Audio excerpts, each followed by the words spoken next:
The sorry state of hedonism is one of the very sad intellectual trends in public universities and in the general intellectual tradition. It seems that a large number of papers that are about hedonism begin with lamenting the death of hedonism, which was once a very dominant trend throughout the 20th century, with many of the greatest thinkers being hedonists: Sidgwick, Bentham, Mill.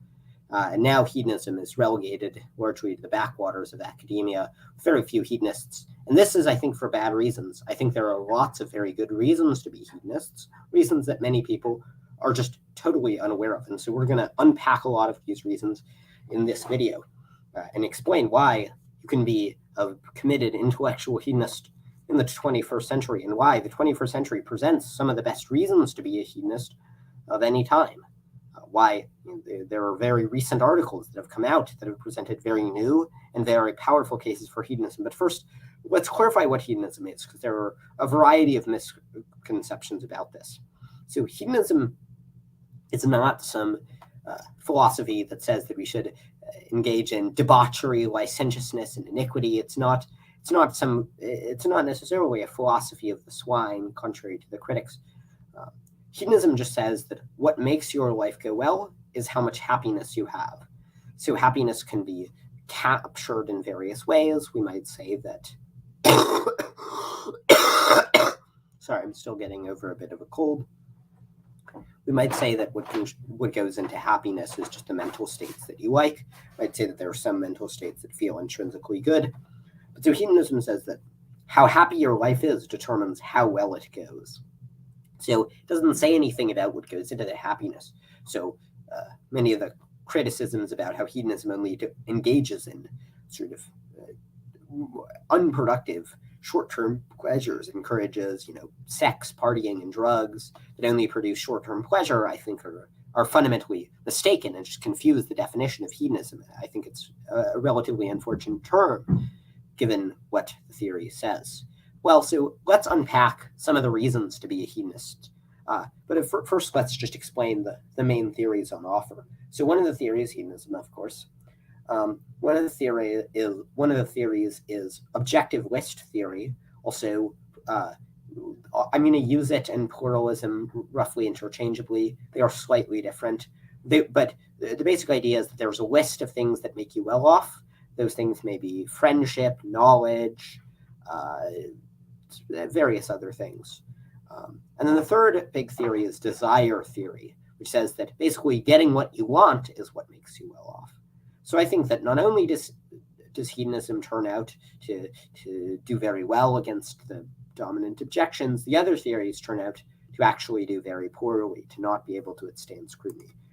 So, I mean, one first reason to be a hedonist is that there is just a lot of prima facie plausibility to hedonism.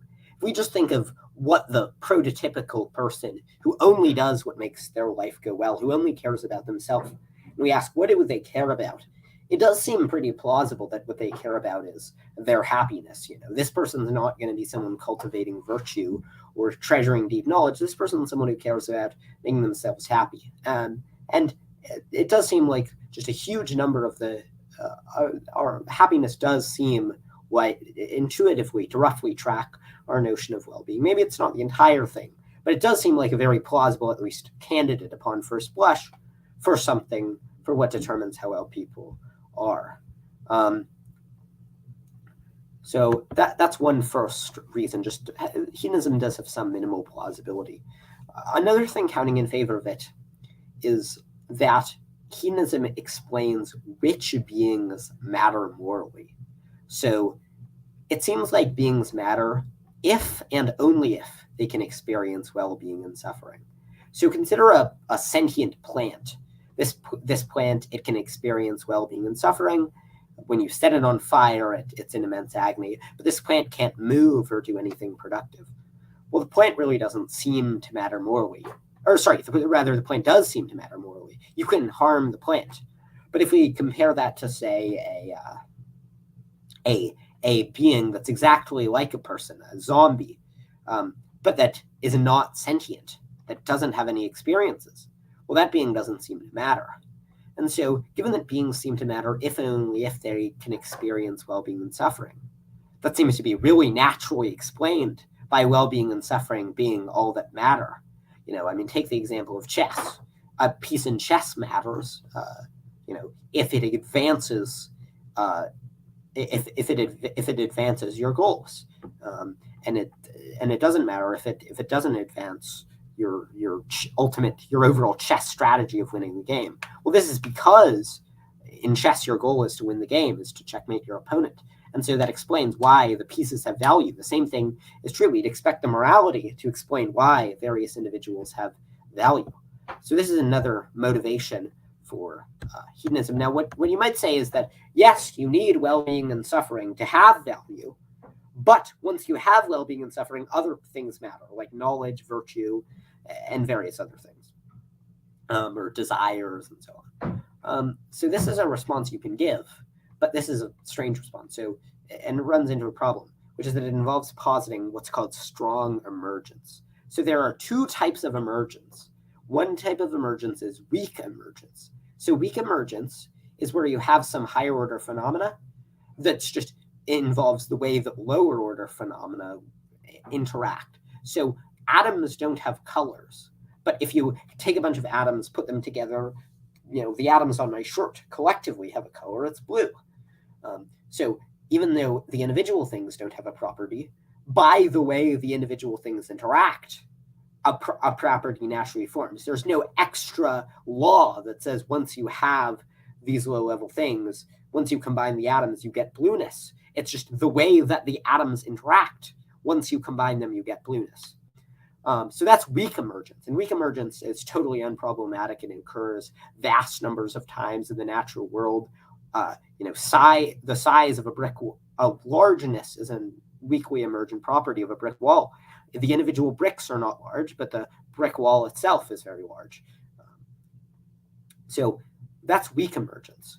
But what we're concerned about is strong emergence. Strong emergence involves you have some low-level phenomena, you combine it, and then a new high-level phenomena appears that's not even in principle deducible from the low-level phenomena. So no amount of knowing about the low-level phenomena will ever tell you about the high-level phenomena. You can know everything about it, and then the high-level phenomena is still entirely unexpected, entirely inexplicable just by fact about the lower-level phenomena. And as Chalmers argues, Chalmers has been doing lots of good writing on this subject. Chalmers thinks there's pretty much only one strongly emergent thing in the universe, and he thinks that thing is consciousness. And whether consciousness is strongly emergent is hugely controversial. But very few people think that there are lots of strongly emergent things. And so then the question is so here's the problem. No part of happiness, when you have it, just magically turns into, knowledge being good. No part of the goodness of happiness just automatically makes knowledge good or virtue good. And so you have to think that these things are strongly emergent. But there are somewhere between 0 and 1 strongly emergent thing in the universe other than this. So you have to bizarrely stretch the property of strongly emergence to cover the moral domain just to capture your moral intuitions. And yet that's extremely metaphysically extravagant and not something that we should be willing to do unless we have very, very good reason to do it. And accommodating our intuitions a little better, that's not a sufficiently good reason to posit strong emergence. And yet that's what the non-hedonists have to do in order to be a non-hedonist about this and believe and accommodate the minimally plausible intuitions. So another reason to explain, to support hedonism, is that hedonism very well explains the things that make our lives go well. So, think about the things that we think make our life go well. Well, there are some things that are obviously motivated in hedonist ways. We think, if you have more money, that will tend to make your life go well, because money allows you to do various things. We think that if you have lots of loving relationships, that makes your life go well. Well, those loving relationships tend to make you happier. If you have lots of knowledge, we think that that's a good thing. And so in all these cases, the things that seem to matter seem to be the things that promote your happiness. And they seem to matter when they promote your happiness. And so if you were reading a book of facts that you didn't care about and that would never benefit you in any way, well, beyond just acquiring the facts, that wouldn't seem to make you well off. If you had a friend who made you miserable to be around, they wouldn't seem like a good friend. And so hedonism explains why all of the other things that seem to matter tend to increase how happy we are, and tend to matter to us only when they do increase how happy we are. It also explains why the various things that we think of as rights tend to be conducive to our happiness. So we think we have the right not to let other people enter our house, but we don't have the right not to let other people look at our house. What's the reason for the difference? Well, not allowing people to enter our house tends to promote utility, and not letting other people look at our house does not tend to promote utility. Hi, Dominic. Good to see you here.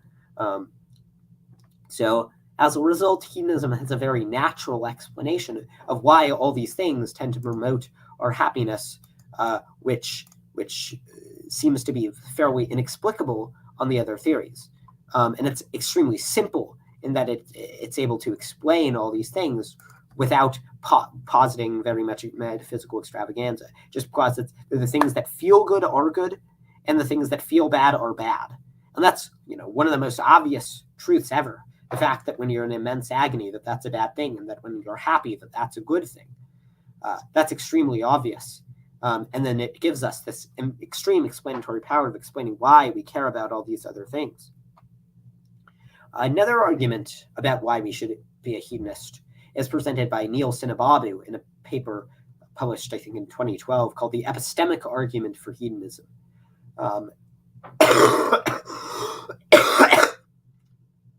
So in the epistemic argument for hedonism, Neil Sinababu argues, so he first presents an argument that he says should drive us to moral skepticism. Now, I do disagree with this argument a little bit. I don't think that we should just throw out our moral intuitions. I think that our moral intuitions are a genuine source of evidence, and I think that we should trust our moral intuitions when they point in the that we should trust our moral intuitions. They do give us some reason to think various things. But Sinababu points out that there's rampant moral disagreement.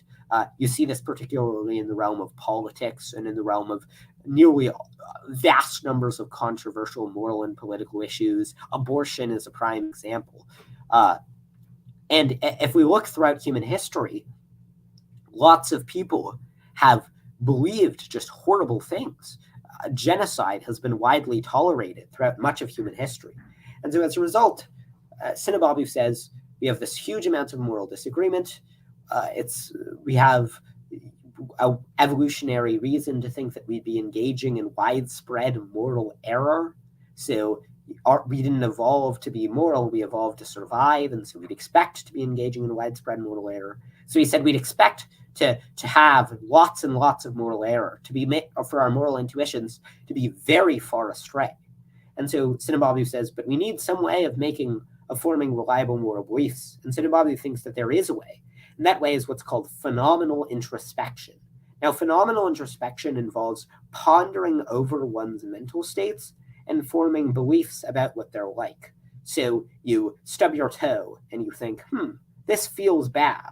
Or you look at a brick wall and you think, or you look at a bright yellow wall and you think this is brighter than a dark black wall. Or you consider a smell and think this smells pleasant. This smells like it has the smell of garlic. So it involves reflecting on your mental states and forming beliefs about what they're like. So this is phenomenal introspection. And what happens when we phenomenally introspect is that we come to the belief that pleasure is good and pain is bad. Well, given that we're justified in that belief, Sinababu says we should throw out the rest of our beliefs and then just be hedonists, just think that pleasure is good and pain is bad. Now, I think that this argument does go a little far. I don't think that we should throw out all of our moral beliefs. I think while we should be very hesitant to trust them, skeptical of them, I don't think that this gives us a reason to just throw them out carte blanche. But this does mean that we should trust our hedonistic intuitions a lot more than our non-hedonistic intuitions. And so I think that is, and hello everyone in the chat, I think that is one other thing counting heavily in favor of hedonism. For the record, I think there are more powerful arguments coming up, and I think the most powerful argument, I think, is devastatingly decisive. Now, one worry that we might have is evolutionary debunking worries. So evolutionary debunking worries say that evolutionary processes make it so that we're not forming reliable beliefs. So, the same way that evolution selected for survival rather than selecting for having reliable beliefs. So the claim is that when it comes to evolution, it would make us think that things matter, think that well-being, that happiness is good, even if it were not actually good. But this argument is one way of resisting it. Given that this argument shows that we have this reliable mechanism, phenomenal introspection, which would evolve to be reliable, and it informs us that pleasure is good and pain is bad. So we have this evolutionary reliable belief system, and it informs us of hedonism. So even if you think that the rest of our beliefs can be evolutionarily debunked, you shouldn't think about this belief. Additionally, this is a point that's noted by Ben Bramble in a 2017 paper. Evolution doesn't actually require that we think pain is bad. What evolution requires is that we don't like pain. But there's no evolutionary reason for, on top of us not liking pain, to think that pain is objectively morally bad. We reach that belief independently by considering what pain is like. So there's a third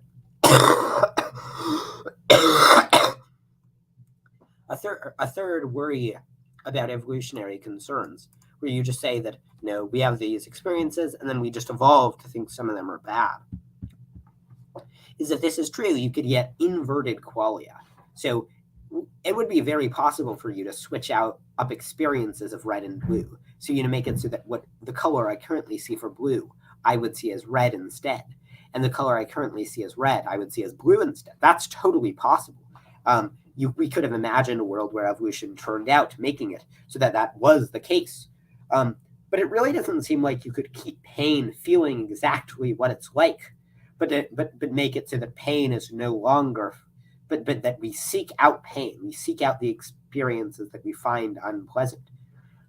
So as a result of that, we get the conclusion that pain and pleasure, they're fixed. So it can't be the case that you have pleasure be what we aim at not having and pain be what we aim at having, because of something about the experiences themselves. Fourth, it seems like we have some direct acquaintance with that pain is bad.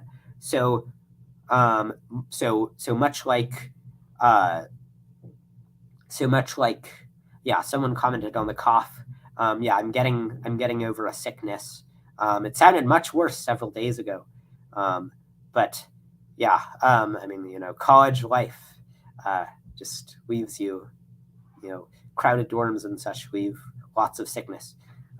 But I am definitely getting over it. And, I'm pretty much over it at this point. I was very congested for a while. But moving back to the important, interesting philosophical subject. So it's also plausible that we have this direct acquaintance with the fact that pain is bad. So much like, when I experience, the blueness of my shirt, I have direct access to the fact that there's, of what my experience is like. Similarly, it seems like I have direct access to the badness of pain. I can't be wrong about when I consider what it's like to just be in immense agony. That's the type of thing that you can't be wrong about, that you can't be deluded about, because you have direct access to what the experience is like.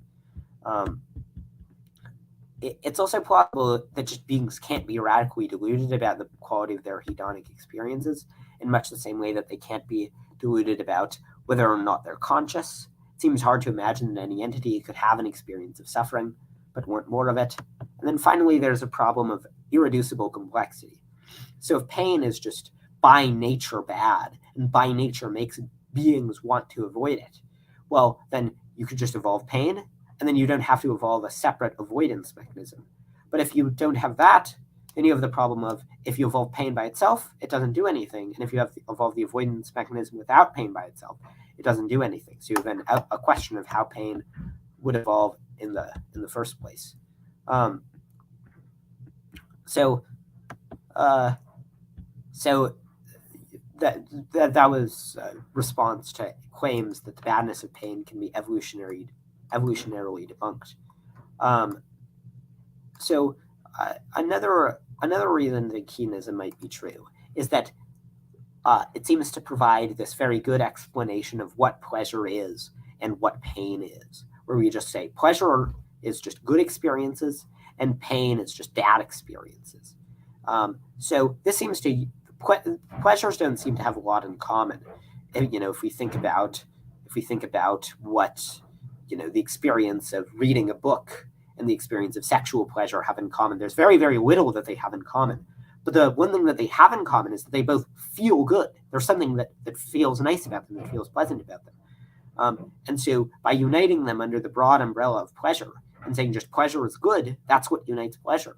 That gives us the ability to explain what pleasure is and what pain is bad. Otherwise, we're left searching for an explanation of what the various pleasures have in common and what the various pains have in common. And it's very difficult to provide such an account of what these various pleasures and pains have in common. Sorry if there's background noise. There may be a bit, maybe someone's moving something. Now this doesn't prove that pleasure is the only good thing, but it would prove that pleasure is a good thing. Now you might disagree with this, and you might say that no, pleasure is not just the only good experiences. Pleasure is just all the experiences that we like. Well, that doesn't seem, or that we want to have more of them. Well, that doesn't seem plausible at all. So let's imagine a person who just hates the idea of enjoying music. They think of enjoying modern music. So they think that that modern music is just this terrible thing. But as they're listening to modern music, they hate the fact that they don't like that the music sounds nice to them. They hate that, but nevertheless, it sounds like good music. In this case, it's not clear that they would, they don't want to hear more of the music, but it seems like they're still deriving pleasure from the music.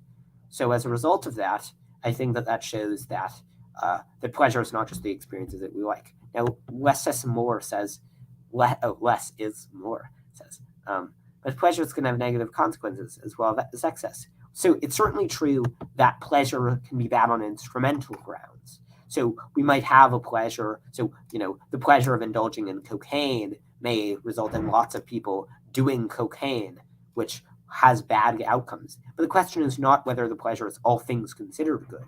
It may have bad outcomes that it causes. But the question is just whether the pleasure is by itself holding everything else equal good. And that's the claim that hedonism makes. It's also true that only hedonic value seems to possess desire-independent relevance.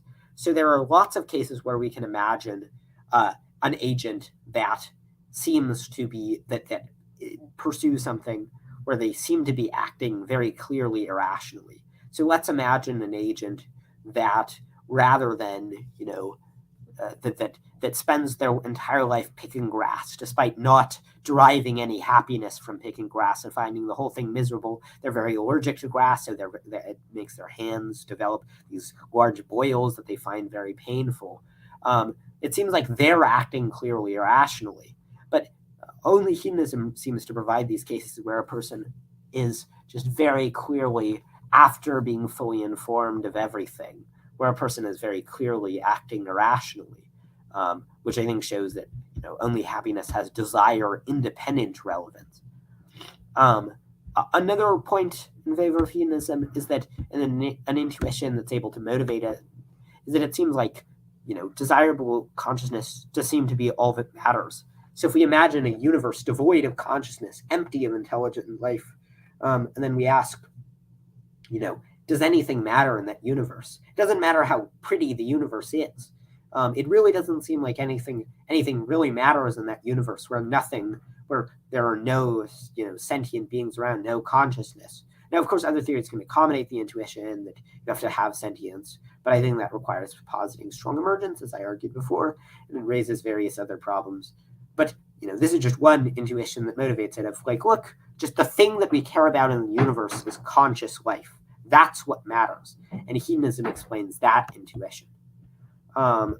It also seems clear that happiness is just the thing that's most obviously good, and suffering is the thing that's most obviously bad. So,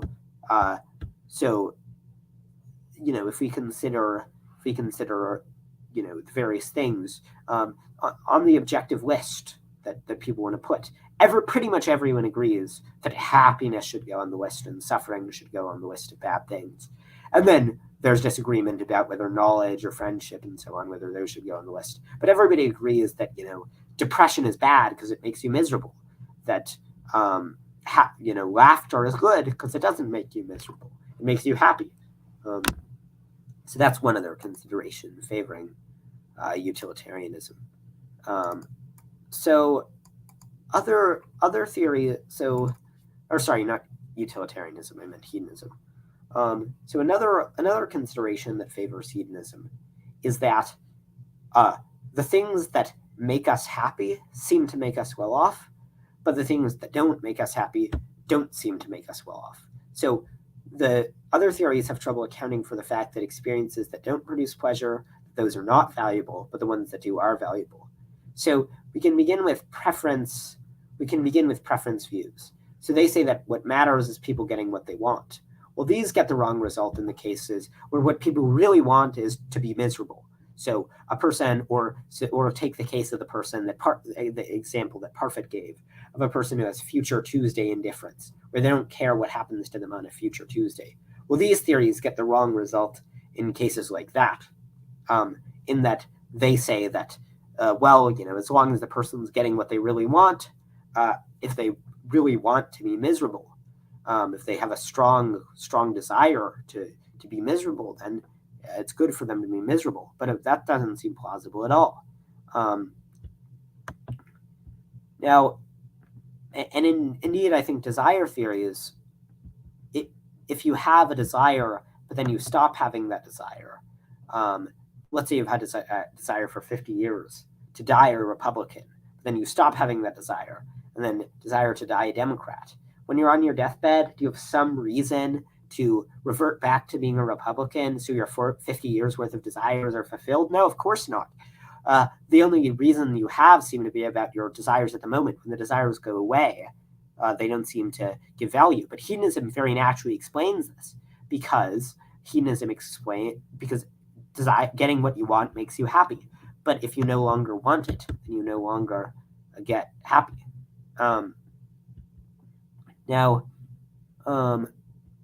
So that's when it comes to desire theory. Now, in terms of objective list theory, it gets more complicated. So if we say that that pleasurable experiences are more valuable if they're achieved by appreciating what's actually good.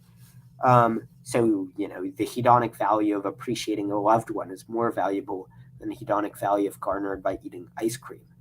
So this runs into a problem. Does pain alleviation bring about the same type of objective value? If the answer is no, this produces a strange asymmetry.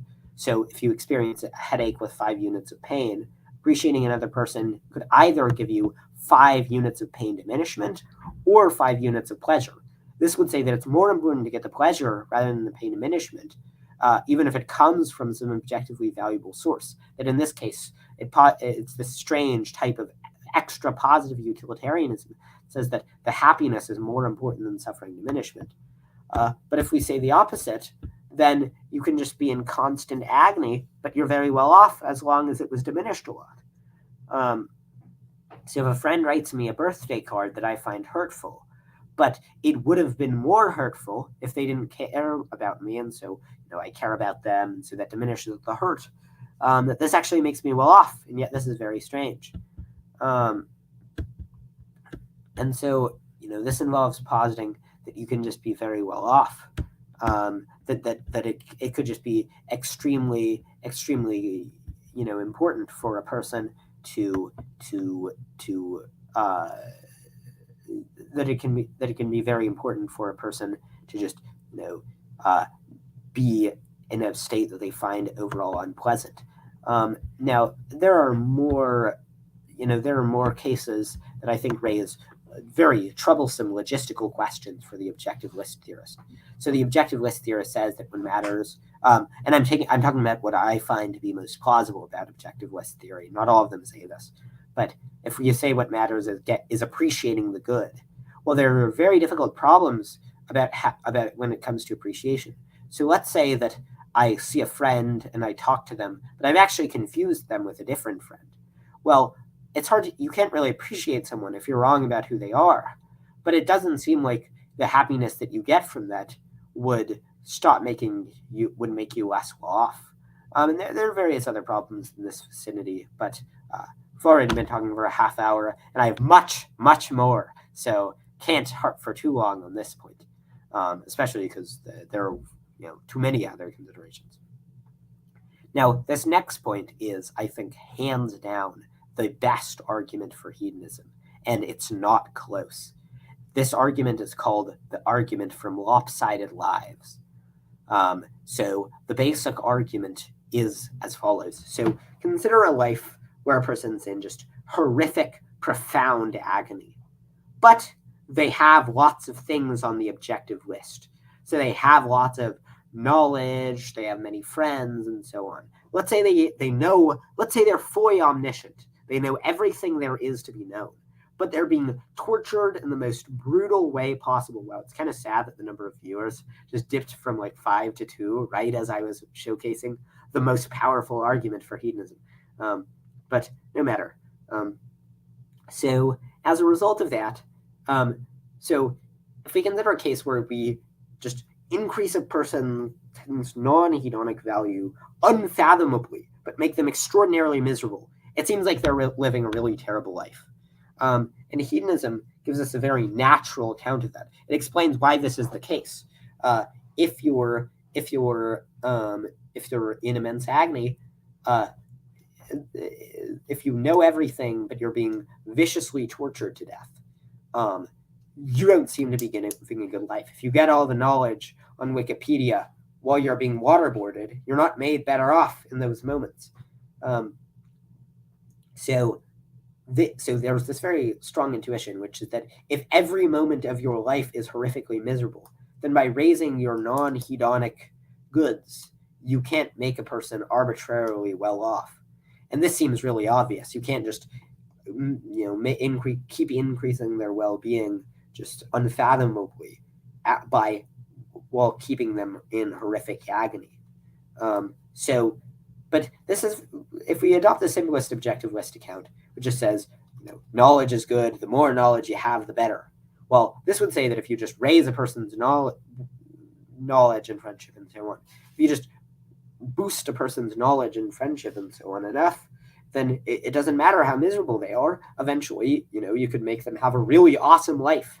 And yet that's clearly false, that a life where you're just, every moment you're just in a profound agony. You read about the stories about the most horrific tortures in history, and you just imagine a person like that, but who has lots of knowledge, and you think, is this a good life? Of course it's not a good life. And so then the question is, how does the objectivist theorist avoid this conclusion? So there are various ways that the objectivist theorist can try to avoid this conclusion. And we also imagine a thing where you can raise the same problem for the desire theorist. So let's say the desire theorist has 100 billion desires. They want, they have a desire for for something in each of 100 billion far-off star systems, and you viciously torture them. They're not well off, even if they get what they want and are in horrific agony. But returning to the objectivist theorist, because I think actually, as we'll see, it's the only legitimate rival for hedonism. Desire theory is totally off the rails and is provably false. And there are most philosophers are objectivist theorists, which is very sad, but there are not that many desire theorists, similar to the number of hedonists. And at the start, I lamented how cruel philosophy has time has been to the hedonist. So then the question is, so how do they get around this? So one thing that you might say is that over the course of a life, how much objective list value you get caps out at some point. So you can, or maybe it asymptotically approaches a limit. So what 10 friends raise you from, 0 to 100 units of well-being, but as the number of friends you have and the intensity of the friendship approaches infinity, how well off you are, just approaches some finite limit. So approaches maybe 1,000 units of well-being. So I think that this view runs into a couple of problems. So one problem is it implies that so I think that this view is impossible.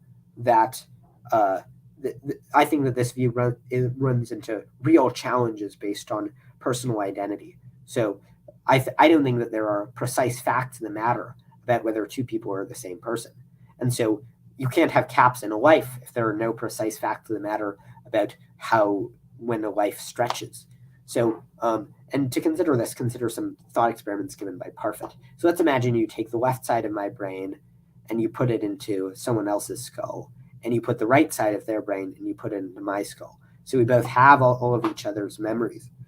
Is there some precise fact of the matter about one of us is really me and one of us is really them? It doesn't seem like it, but there are real world cases where half of someone's brain has been destroyed, where one of their lobes has been destroyed. We don't think that destroys their personal identity. So why would it not both be both of us? But of course, on common sense views, you can't have two people be two of the same person while being different. Another question is, let's imagine you slowly take out atoms in my brain and you replace them with atoms in the brain of, someone else, say Winston Churchill. Let's say not just atoms, you also replace the cells in my body. And so over the course of 10 years, I turn into Winston Churchill. At the end of when I am fully Winston Churchill, it really doesn't seem like I'm the same person. But of course,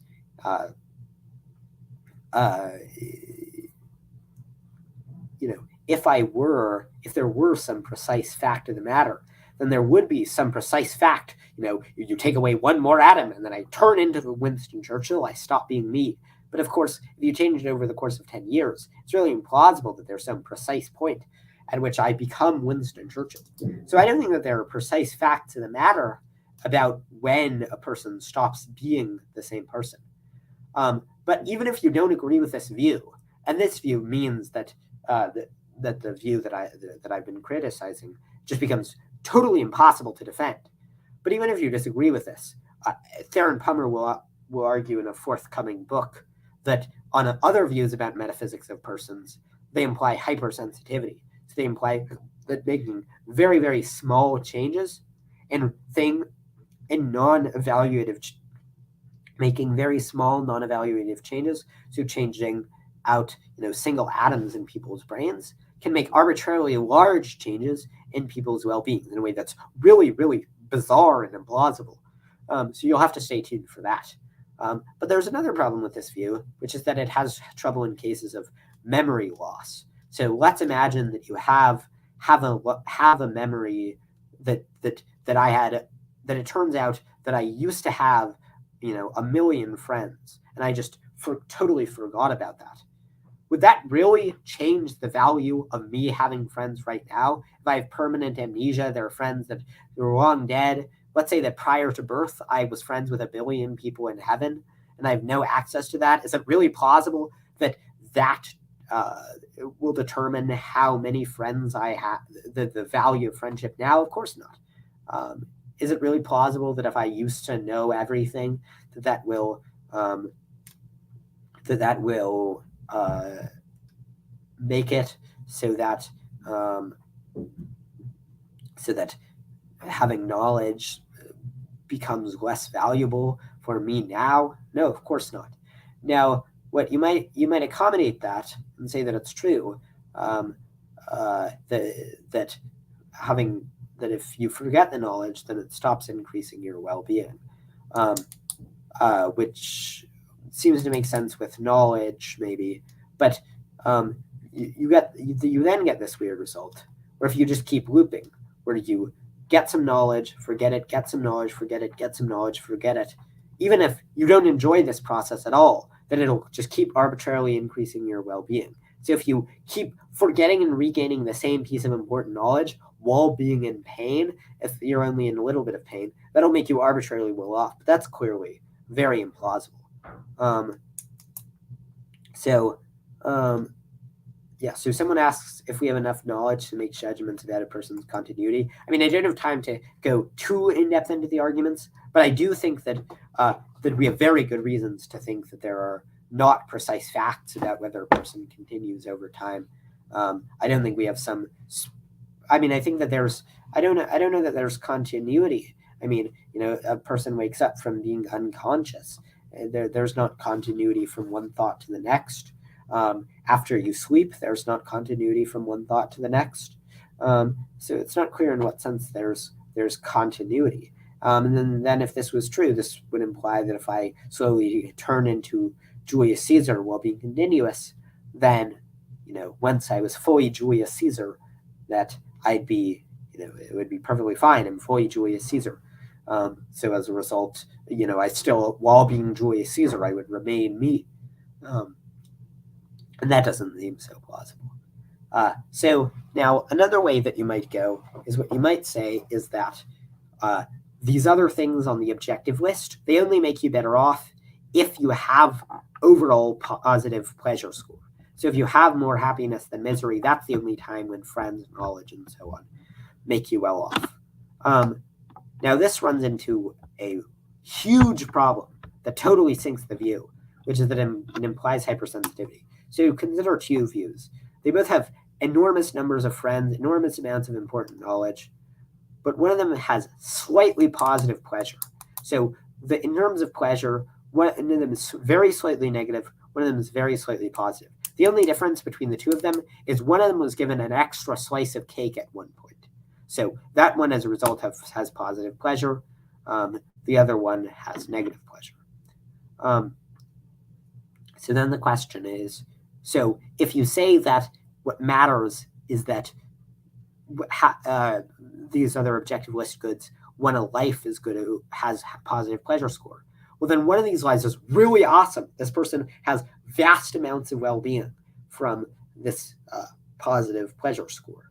But the other person has just a bad life. So this one slice of cake made this arbitrarily large difference in terms of well-being. So this is the hypersensitivity that I talked about. Very small changes just make enormous differences to how well off people are.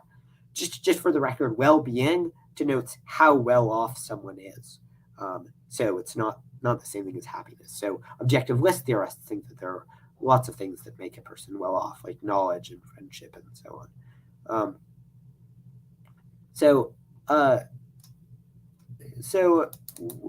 Now, I think that the most promising route for the objective list theorist is to say something along the lines of the following.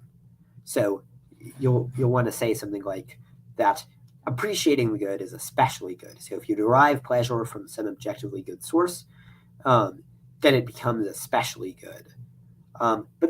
So I think that this is maybe the least bad option, but it once again will end up implying hypersensitivity. So it'll turn out that if you have two lives, that so if you have one life, so presumably, the more intense the friendship is, the more it increases your well-being score, right? Being friends with some schmuck who doesn't care about you very much, but you're just sort of loosely close, acquaintances. You grab beer sometime. It doesn't seem like that type of friendship would multiply your well-being from the pleasure you get from it, as much as a really close, intense friendship where you share all your secrets, where you would die for the other person. So it seems like we want to accept that the closer the friendship is, the bigger the difference will be.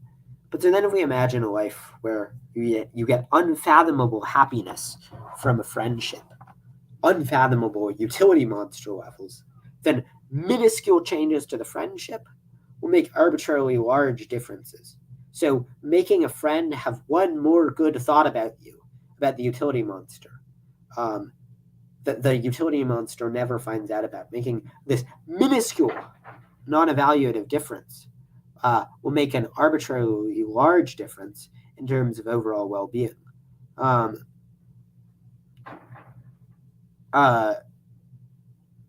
Wait, so Vikram, I don't understand the question. What if we slightly modify that to make the objective list values only give well-being at a specific time? Oh, so we say that it only gives the value at a specific time if your utility is increasing. So for one, that would still imply hypersensitivity, because as we increase your well-being score by a teeny amount from slightly unpleasant to slightly pleasant, then that unlocks all the objective goods. And then that also, and then that would also mean that if you had a life where you were horrifically miserable for the entire life, but for one moment you had a slightly positive life, like a bump of 1 second of slight pleasure, and in that moment you got unfathomable knowledge, friendship, and so on. You had infinite friends in that moment, that you would be unfathomably well off. But that's really implausible.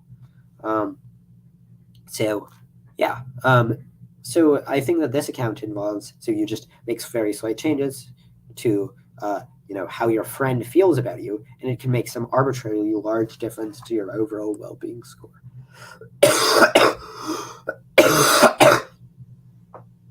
Now, Richard Yetter Chapel has a view that he lays out in a multiplicative value model of value pluralism that he thinks gets around this. I don't think it gets around it. And I also lay out some problems that I explain in an article that I called the Agony Challenge for Objective List Theory, which I'll link in the comments if I remember to. Vikram says, that makes no sense, Matthew. Assuming the utility monster, then saying the scenario is implausible. Because you've already... No, I'm not saying the scenario is implausible. I'm saying that the claim about well-being is implausible.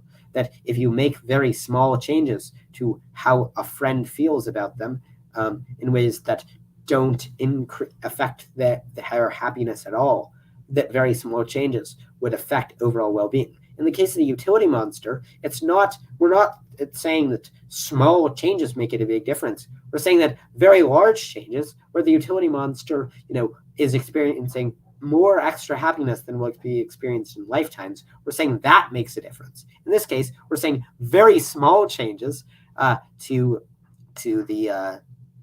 like how a friend feels about the utility monster, that those make very, very large differences. So there are various other things you could say that Palmer addresses, but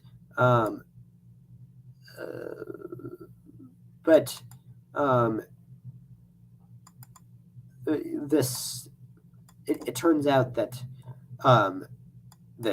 I don't think any of them work. So this is, I think, the best reason to be a hedonist.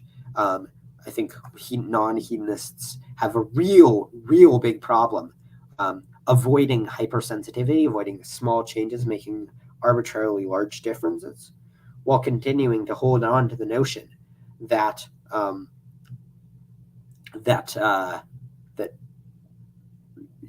if you're in immense agony, no matter how much objective list goods you have, you're not well off. Another reason to favor hedonism is that it's actually really easy to debunk the non-hedonist intuitions. So Nelson, in a PhD thesis, in 2020, provides what's called the pro-hedonist hypothesis. So he says, BPH, basic prudential hedonism, so that happiness makes you well off, is true, and we tend to correctly assign positive intrinsic value to pleasure. But we also tend to assign positive intrinsic prudential value to other things, just in case they meet these three conditions. A, we observe them to be consistently conducive to net pleasure for people in general. B, they are not categorically instrumental. C, they are not activities that are usually done for some external end. Our intrinsic prudential intuitions are the product of tacit inferences from features of the given scenarios, plus these prior assignments of intrinsic prudential value. So the basic idea is this, that in the case of the other things we care about, it's very easy to tell a story about how, if hedonism is true, we would come to think other things were of value. So we have things like friendship that tend to promote value. But here's what's important about friendship. Friendship doesn't promote value in a straightforward, linear, one-to-one way.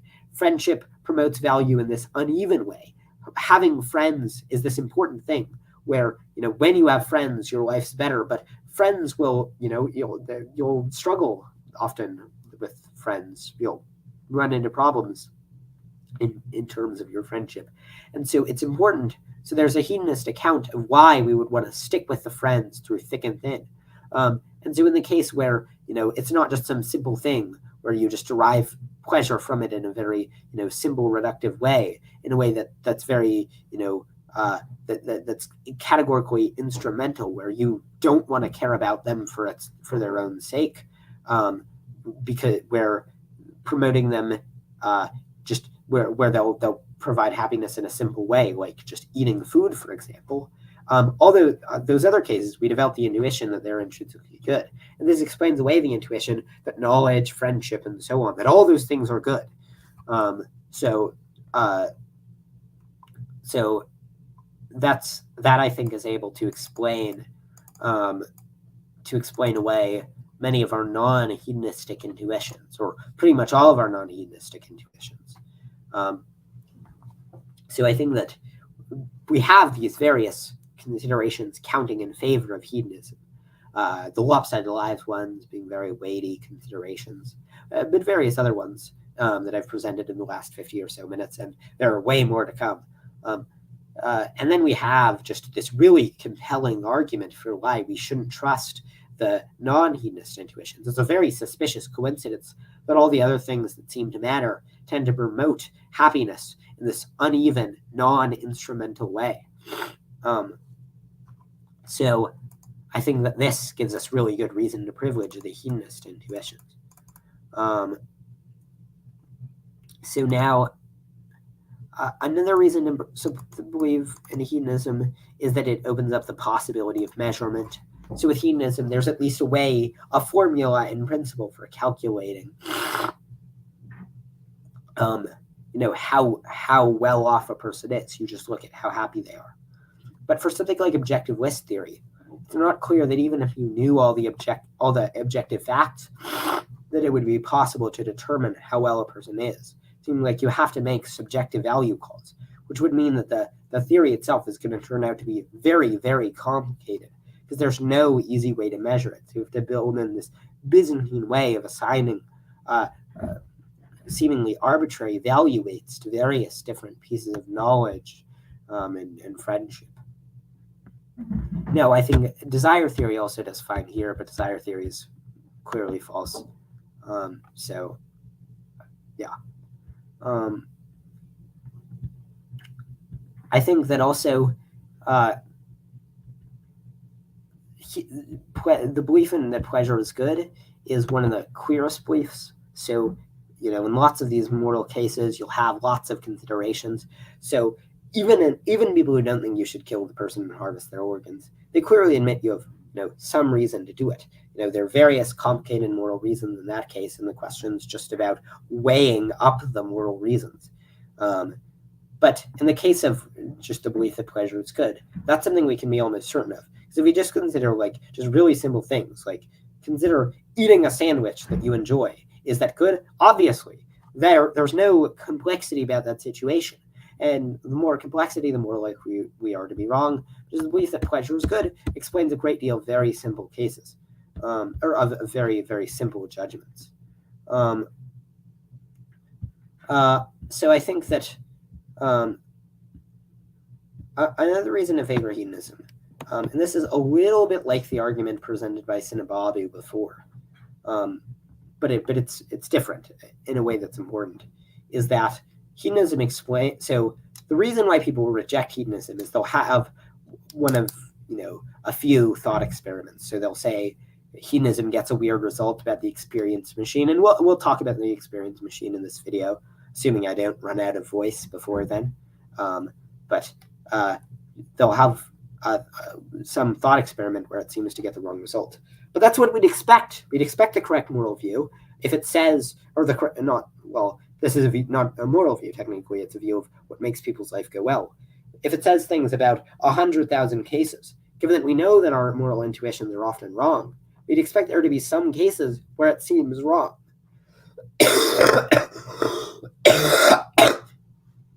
Sorry, the cough sounds very bad. And so if we'd expect there to be some cases where hedonism seems wrong, and then there turn out to be some cases where hedonism seems wrong, that's no evidence against hedonism, because that's what we'd expect if hedonism were correct. And so as a result, the primary reason that people reject hedonism is just not any evidence against hedonism. So if you have a sweeping theory that says things about lots and lots and lots of cases, then if there are some apparent counterexamples, then those counterexamples stop being good evidence, because we'd expect there to be some counterexamples. And especially if those counterexamples crumble upon careful examination, then that becomes really good evidence for the theory. And even if you think that our moral intuitions are often right, given how often they've been wrong, even if you think they're wrong, 1 every 1,000 times, then there would still be cases where we'd expect for them to be wrong, to come up wrong. Another reason to favor hedonism is based on queerness considerations. So, Mackey famously in his book argued that moral facts, they're too strange to be part of the universe. And it is kind of hard to explain how some facts could count in favor of or against particular action. So there's been a vast amount of ink poured discussing Mackey's argument, and how persuasive one finds the basic idea will depend very much on the listener. But if one finds the argument from queerness, as Mackey calls it, which claims that moral facts are too queer to be part of the fundamental fabric of the universe to disqualify other moral facts, hedonism has a particularly powerful rejoinder. If there are any moral facts that are not objectively queer, those moral facts are no doubt the hedonic ones, those which dictate the goodness of pleasure and the badness of pain. So there are a few ways that the hedonic facts resist the charge of being objectionably queer. The first one is that our mental states are already very queer. If one assessed the odds that a universe made up of particles and waves, matter and energy could sustain the smorgasbord of truly bizarre mental states that exist, that some mental states were normative would be some of the least surprising facts. If we start with the fundamental strangeness that there's any consciousness at all, somehow generated by neurons, then we combine that with the bizarreness of the following mental states. Color qualia, particularly when we consider that there are color qualia that no human will ever see but non-human animals have seen. Psychedelic experiences, the intrinsic motivation that comes with the experience of desire, the strangeness of taste qualia, the fact that there are literal and entire dimensions that we will never experience. Once we become accustomed to how strange these mental states are, it's very easy to no longer once we're accustomed to these mental states, it's easy to forget how strange they are. But of course, they are very, very strange. But once we realize that they're as strange as they are, then it becomes clear that that there's nothing particularly strange about the hedonist, about there being some mental states that just really and truly are bad. There's another account of why normative qualia wouldn't be objectionably strange, namely that the supposedly strange features of qualia, namely their normativity, is something that we commonly accept. Every time a person makes a decision on account of something they know, they're treating their mental states as normative. They take particular facts or experience in which they're aware to count either for or against an act. When one puts their hand on a hot stove, they pull away rapidly.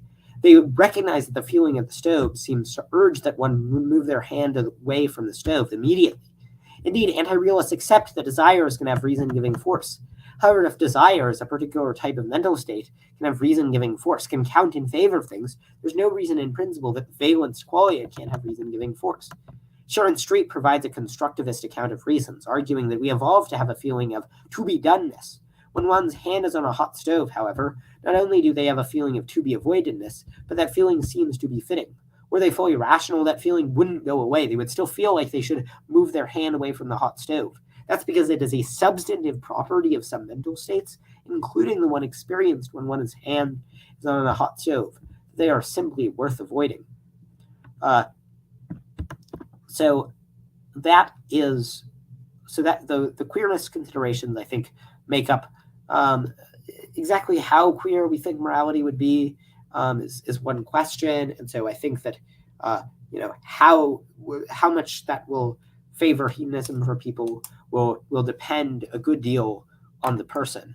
I think that there are a few other considerations that I think favor hedonism.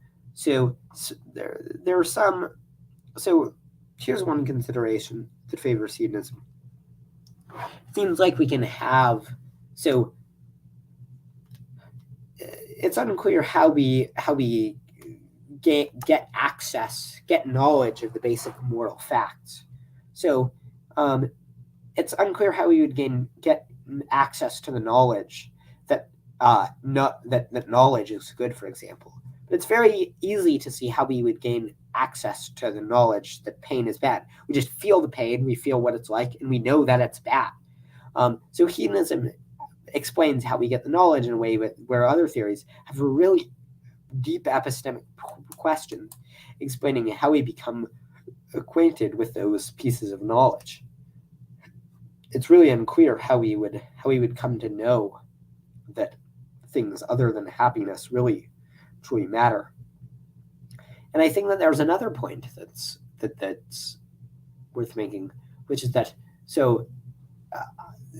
it seems like, and this point can be credited entirely with my friend Chris, who appeared in a previous live stream. But so it seems like there's a difference between a priori knowledge and a posteriori knowledge. So a priori knowledge is known in the absence of of having any experience, and a posteriori knowledge is had through experience. So a priori knowledge, I think, can't tell us that anything matters, but it can tell us what our relationship should be with what matters. So I think a priori we can know that if there's anything that's really good, that thing should be promoted. But it can't tell us that there are good things. We can only know those a posteriori. But a posteriori is through experience. But the only thing that we can experience are our mental states. And so the only knowledge that we can derive a posteriori, I think, in the moral domain is just that pleasure is good and pain is bad. It's unclear how a posteriori we could know that knowledge is good in a way that you couldn't know a priori. Now, maybe we would say that we could know it a priori, but it's unclear how. But then you just have to assess the plausibility, how we can know that how a priori. So in the absence of having any experiences, you could know that. Not in the absence, you would have the experience of thinking, but how absent experience you would come to know these facts about how beings really matter, but only this particular type of being matters, only if they can experience well-being and suffering. And it would also be very strange if we think about the other domains. It would be strange if some of the moral facts are knowable a priori and others are only knowable through experience. We don't see this in any other domain. We don't see there be some a priori facts about we in the domain of mathematics, for example, it seems like all of it's a priori. So it would be very strange if in the moral domain some of the facts were a priori and some of the facts were a posteriori. And a related concern is that it's sort of odd that.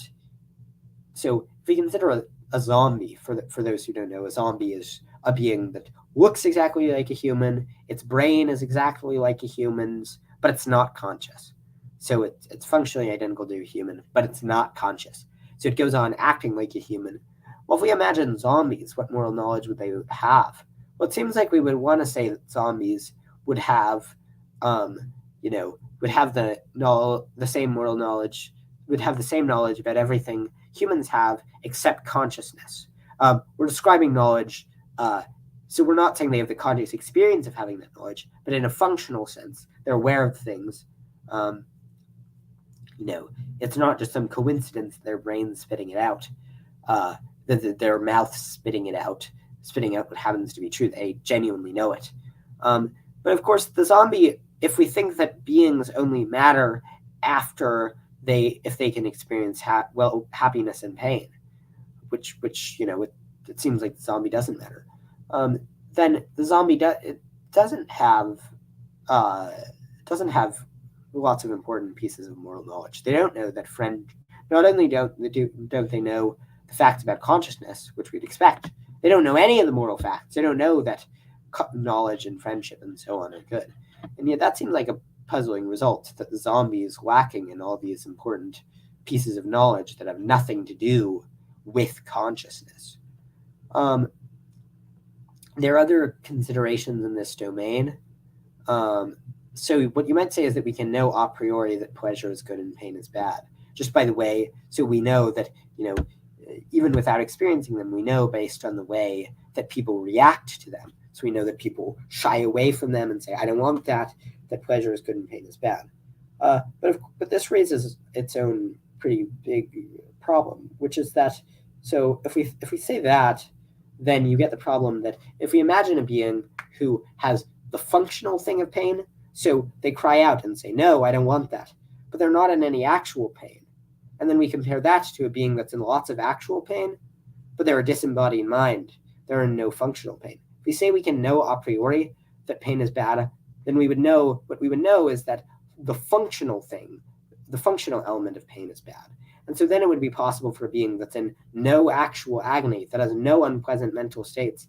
This being would be a zombie, could be a zombie even, that they could be worse off than a person who's, in immense agony, but is a disembodied mind. And yet that seems incredibly implausible. That couldn't be the case. So there are other things in this vicinity. My friend has some very clever and original insights about this, and I think this is another really powerful argument for hedonism. I think that there are various other real epistemic challenges that show that we have good access to the hedonic facts, but there's a real puzzle about how we know the non-hedonic facts. A few more considerations that count in favor of hedonism. So one of them is that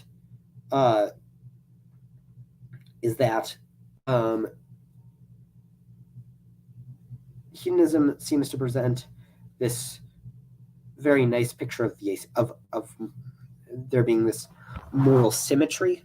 So the good and the bad things are symmetric. So the things that are good are just the flip sides of the things that are bad. So pain is good, pain is bad, pleasure is good, pain is bad, and you have the good and the bad be opposites. But on other theories, you have lots of things that are good, but that they don't have an opposite thing that's bad. And yet, it seems pretty intuitive that we'd expect that the good things and the bad things would have opposites. But that it turns out that ends up not being correct. What's the opposite of knowledge? Is ignorance is like not knowing things intrinsically bad, or is like not having friends what is there an anti-friend, like having foes intrinsically bad? The objectivist theory has a hard time accommodating this intuition of symmetry. So that's one other thing that favors hedonism. Another thing favoring hedonism, and this was we talked about in the last interview with Ben Bradley, which you all should check out. It was, I think, a good interview. Bradley's a very smart guy. Bradley talked about how hedonism has the best account of well-being at a time. So, desire theory has trouble explaining when things make you well off. So you might say that things make you well off, when you get what you want. But of course, this can happen after you're dead. So then you're made better off once you no longer exist. Seems strange. I'd say that it's made better, that it's if you have the desire and the desire is achieved. But of course, physics, there are various problems with this, but one of them is that physics seems to show that there's no objective simultaneity. And even if it doesn't show that, it shows that that's at least an open possibility. And so it's possible that just nothing's good for anyone because of weird results in physics, which seems implausible. And there are various other things. But so, and the same thing is true of the objectivist theory. Now you might say that it's when you have the desire, but then this gets weird results where if you climb Mount Everest one day, that reaches back in time and then makes you better off before, and it also makes it so that you should sometimes do things that you no longer desire to do because your past self desired them. You get lots of strangeness. So, but hedonism has this really nice account of just when do things benefit you? Well, they benefit you when you get the thing. So it explains well-being at a time very well, while other theories have lots of trouble explaining that. And Bradley develops this thesis in more detail. Hedonism also explains several puzzling features of our desires. So desires seem to benefit us only in the following cases. Number one, when we actually enjoy the thing that we get. Two, when we're not dead. And three, when our desires don't disappear before we achieve them. But hedonism naturally explains these puzzling features. So they would be seem to be a little bit strange if it were not for hedonism.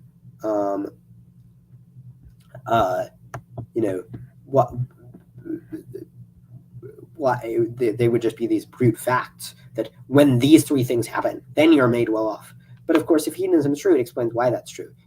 Getting what you want feels good. That's what we care about. But it feels good even if in some objective physics sense, they're not happening at the same time, and then time is dependent on the observer. So, and you're not made better off by getting what you want after you die. Another reason to think that hedonism is true is some type of experience requirement. There's this very plausible notion that for something to make you better off, it has to affect your experiences in some way. You can't just be free floating above, untethered to your experiences. That doesn't seem plausible at all. Hedonism explains that. Now, people can deny this, and this would require, for example, that we reject the experience machine, but this does seem to have plausibility to a lot of people. Another argument that's given by Shelley Kagan is roughly the following. So, one, changes in a person's well-being must involve some changes in the person's intrinsic properties. Two, a person is a body and mind. Three, therefore, changes in a person's well-being must involve changes in the intrinsic properties of the person's body or mind. So, this motivates hedonism. So I think that this is a decent reason to think hedonism is true. You can always reject the premise, but this is just another sort of very plausible thing counting in favor of hedonism. And so I think overall I've laid out the case. If we just want to take stock, we've established that hedonism is intuitively prima facie plausible. It's very simple. Beings matter if and only if they have the capacity for hedonic value. Other theories need to posit strong emergence, which exists virtually nowhere else in the universe. Hedonism unifies the things that we care about, such as knowledge, friendship, and virtue. A reliable mechanism for identifying the goodness of pleasure, unlike the goodness of other things. There's a plausible evolutionary explanation of the goodness of pleasure, unlike the goodness of other things, necessary to explain what pleasure even is. Only hedonic value seems to have desire-independent relevance. Consciousness seems intuitively to be all that matters. Hedonism explains why one can't be harmed or benefited after death.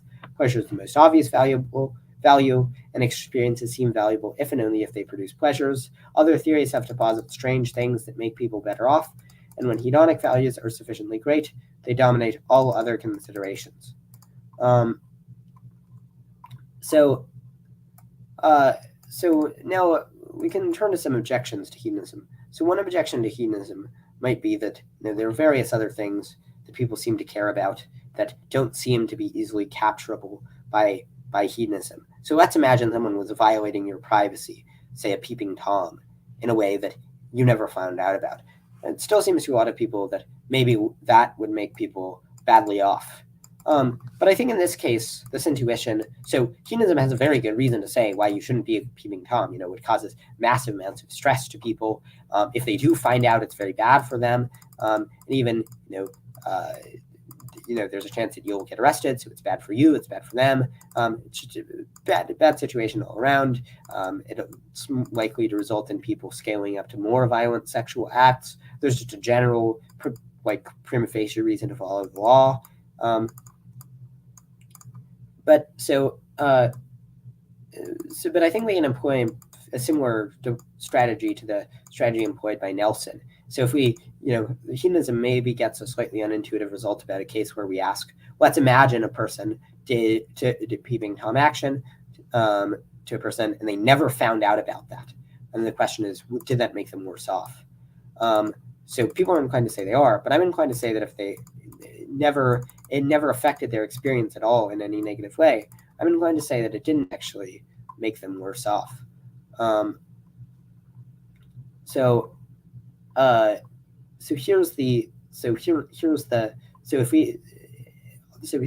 a few criteria that explain the things that we think of as harmful. So A, they're usually harmful, so like in the peeping Tom.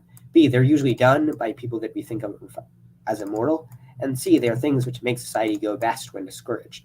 So in a lot of these cases, there are lots of things that we can think of where meet all of these properties. And if we imagine having the same thing, but then we just stipulate that it doesn't cause any hedonic harm, then I think that we'd expect our intuitions to go awry about that case. And to see this more clearly, to make it so that our intuitions are less about the case, let's just imagine that there were some aliens that were in intense agony, but they became in slightly less intense agony each time they spied on people without their consent. And so if they spied on every single person each second for each alien, then they'd go from being in extreme agony to decently happy. So from being in the experience of being, burned alive to being happy, if they spied on each human each second. And the question is, should we condemn 100 trillion aliens if for each of them, if they each have to spy on each person each second in order to avoid their agony? Should we condemn all of them to unfathomable agony? Well, if you thought that being spied on was intrinsically bad, independent of hedonic considerations, then if the aliens did it without us ever finding out about it, given that each time it only diminishes their pain a very, very, very small amount, it's only just the fact that they're doing it to every single person each second, well then you'd have to say that the aliens were acting very immorally. You'd have to condemn 100 quadrillion beings to the experience of being burned alive, rather than violating our privacy rights in a way that we never find out about. But that seems very implausible. That seems way more implausible than any hedonist intuition about the case. I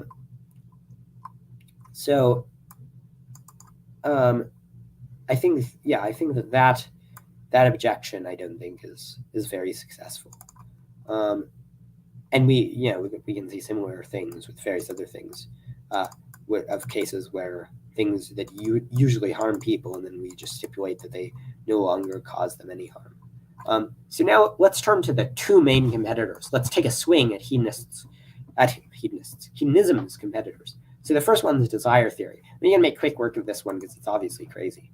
So these objections come largely from Peter Singer and Katerina de Lozari-Roddick in The Point of View of the Universe. So let's start by imagining several cases of pursuers of their own desires who are clearly not well off.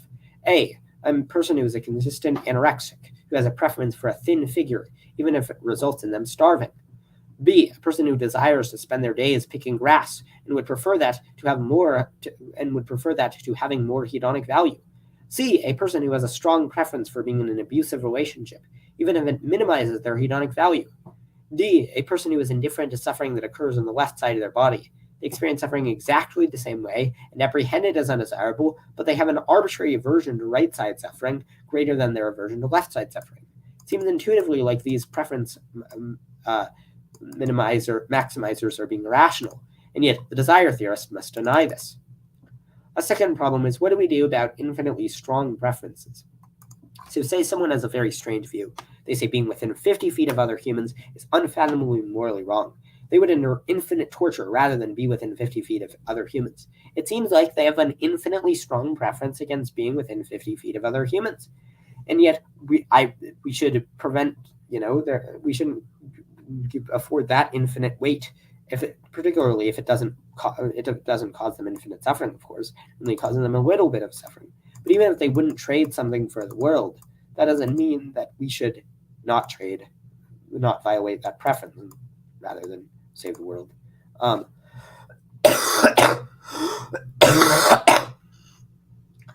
third question is, what about circular preferences? So say I prefer A to B, B to C, C to A. Well, then there's no fact of the matter about how strong my preferences are. No, I wouldn't say Saba Jeff reads. No, I don't think that having a desire is a necessary condition to have a reason for action X. So I think that you have a reason not to be a serial killer, even if you have no desire not to be a serial killer. But so what about circular preferences? We might prefer apples to bananas, bananas to oranges, but oranges to apples. This shows that there's just no precise fact of the matter about how strong our desires are in each case. There's no fact of the matter if our preferences are circular. And as has been borne out by empirical studies, we often have circular preferences. So how the heck is a desire theorist supposed to make sense of that?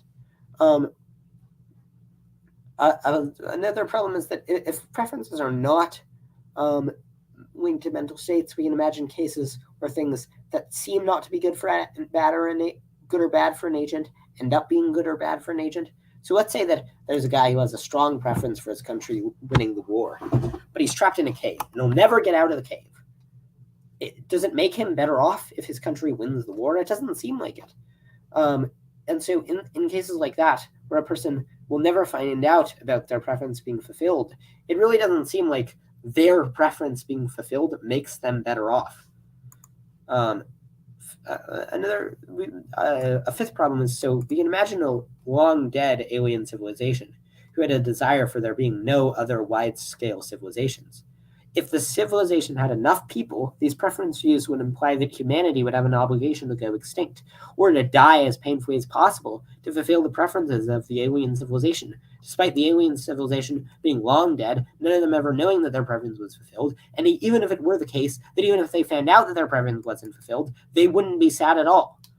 So on this account, one could object by saying that the only relevant source of desires are those that obtain while an event happens. So on this account, if climbing Mount Everest makes you better off, only if you have a desire to climb while you're climbing it. But this doesn't work for some reasons, Ben Bradley explains in his book. So the first one is, I'm just going to quote Bradley. He says, the strategy disguises what is really going on when the desire is satisfied. When Kathy desires that she see a concert next week, it may be true now that she will see a concert next week, but it is true in virtue of what happens next week, not in virtue of anything happening now. Given Kathy's desires, given the truth of desire for satisfactionism, the features of the world that make the world good for Kathy include her current mental state and concert-related events occurring next week.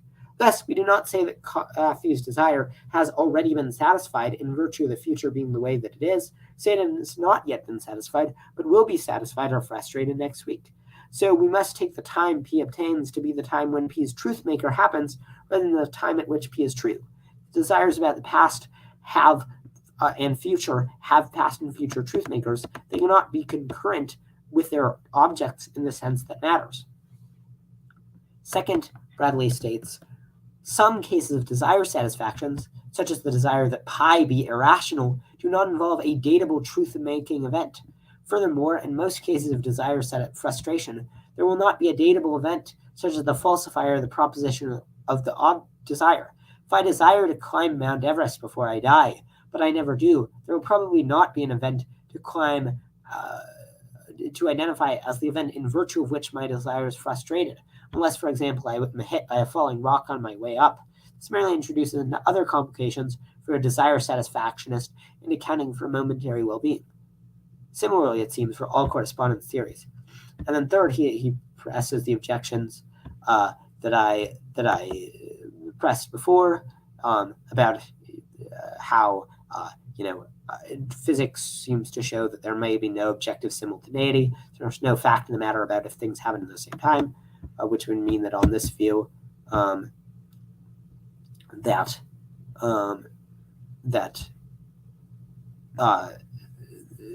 which explains that on this view, it ends up being rather implausible. You get the result that if it turns out that this thing in physics is true, then nobody has any of their desires fulfilled. Nobody's ever well off. So I think that there are various ways that people can try to get around this, but I don't think any of them work. So another problem for desire theory, and this is a big one, this also comes from Bradley, so this involves a paradox. So let's imagine that you have a desire for having a bad life. And let's say that desire, having it fulfilled, would boost your well-being by 5 units. Well, let's say currently you're at -2 units of well-being. Well, the desire is fulfilled, so then you get a positive 3 units of well-being, and then the desire is no longer fulfilled. So then it goes to false, and so then you get this paradox, where if you desire for a bad life, then if the desire makes your life go well, then you get a paradox. So this is just one other problem for desire theory. Desire theory is clearly not the correct theory of well-being. There are various other objections. Desire theory also has problems accounting for ill-being, which Shelley Kagan talks about in more detail in his paper on ill-being. So that is another problem for desire theory. So now we can turn to objective list theory. So for those who don't remember, what that says is that what matters is the fulfillment of a list of objectively good things, such as friendship, honor, knowledge, and others. So this view runs into several, I think, pretty big issues, which I'll explain in a second. I'll be right back. I'm just going to get to the back.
All right, shockingly, my viewer count seems to have dropped precipitously as I was just gone for a minute, making no noise.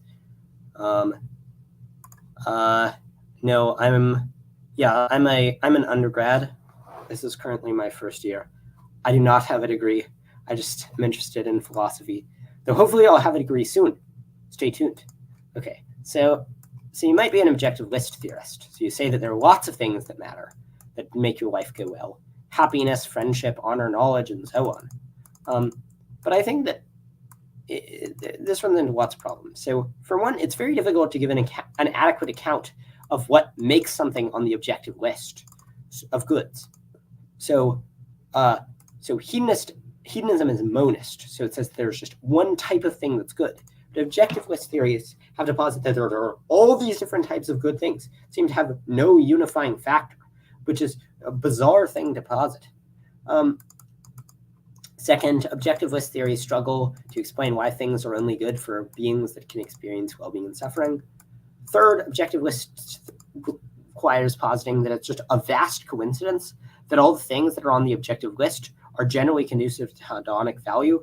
Virtue, friendship, love, achievements, and decency are generally make people's lives happier. Fourth, objective lists are elitist.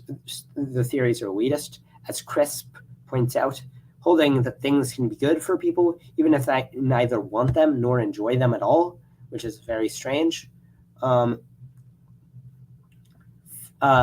Fifth, all the things on the objective list only seem good when they're generally conducive to hedonic value. We might hold that knowledge is good, but it would be strange to hold that arbitrary facts that benefit no one are good. The world would not be a better place if we all had the information about whether the number of particles in the universe were even or odd. Friendship might be good, but only when the friends are made mutually better off in terms of how happy they are. Sixth, I think objective list theory has trouble accounting for just counterfactuals in which what we really care about are very different things. So if we just imagine that what we care about if we just imagine a civilization where what they care about really is maximizing helium. That's what they evolved to do, and that's how they reproduce. And they value helium the way that we value friendship, and they don't value friendship at all. But they think helium's really valuable. There are some youngins who go out and pursue these things other than helium that would give them a bit of short-term pleasure. But they say no, they who are wise will pursue helium. It really doesn't seem like they're confused. Like it seems like if they have a suitable attitude about helium, it would seem strange to say no, they should pursue friendship and love instead. If what they really care about is helium, and they would derive more pleasure from it, and they would derive pleasure in a similar way, the same type of the higher pleasure that we seem to get from friendship. Now, I'm not saying that I'm not male here. I'm not saying they're like higher order and lower order pleasures, but yeah, that seems good. I also think that there's a plausible debunking account for the objective list theory. So there's a phenomena that explains why people are attracted to it, despite it being false. It's called the halo effect. So to quote a paper by Nicolo Melanis and Martina Fuentes, they say, quote, "In the halo effect, the assessment of some attributes can affect other attributes because individuals do not evaluate each attribute in isolation. In the previous example of the cleanliness attribute, the score obtained will not only depend on how objectively clean the hotel is, but also on other factors that people responsible for cleaning cannot control. So our assessment of various positive attitudes is intricately linked. Thus, we'd expect to conclude that since pleasure correlates so strongly with various things on the objective list, and other things on the objective list take on the desirability of pleasure, that we'd expect them to take the desirability of pleasure, even if they're not actually intrinsically good, because our assessment of good things that come linked ends up being linked. So much like with Pavlov's dogs, if every time we see knowledge, friendship, or personal achievement, they produce value, we would assume that they're intrinsically good, even in cases where they don't end up producing value. Now, what you might think is that what matters morally is that one derives hedonic value from things that are actually good. So if you derive hedonic value from, from friendship and knowledge and so on, that's especially good. I'll explore this more later. But one advantage of this, or alleged advantage, is that it avoids the experience machine. Oh, hey, Mateus Kos has entered the chat. Hello. Good to see you, my friend. Well, I agree that there is the tendency to generalize, but I think that cuts both ways. So I think that people will often will generalize from the intuitions against consequentialism. Okay, so we might have adopt a view. So we might think that the experience machine gives us a good reason to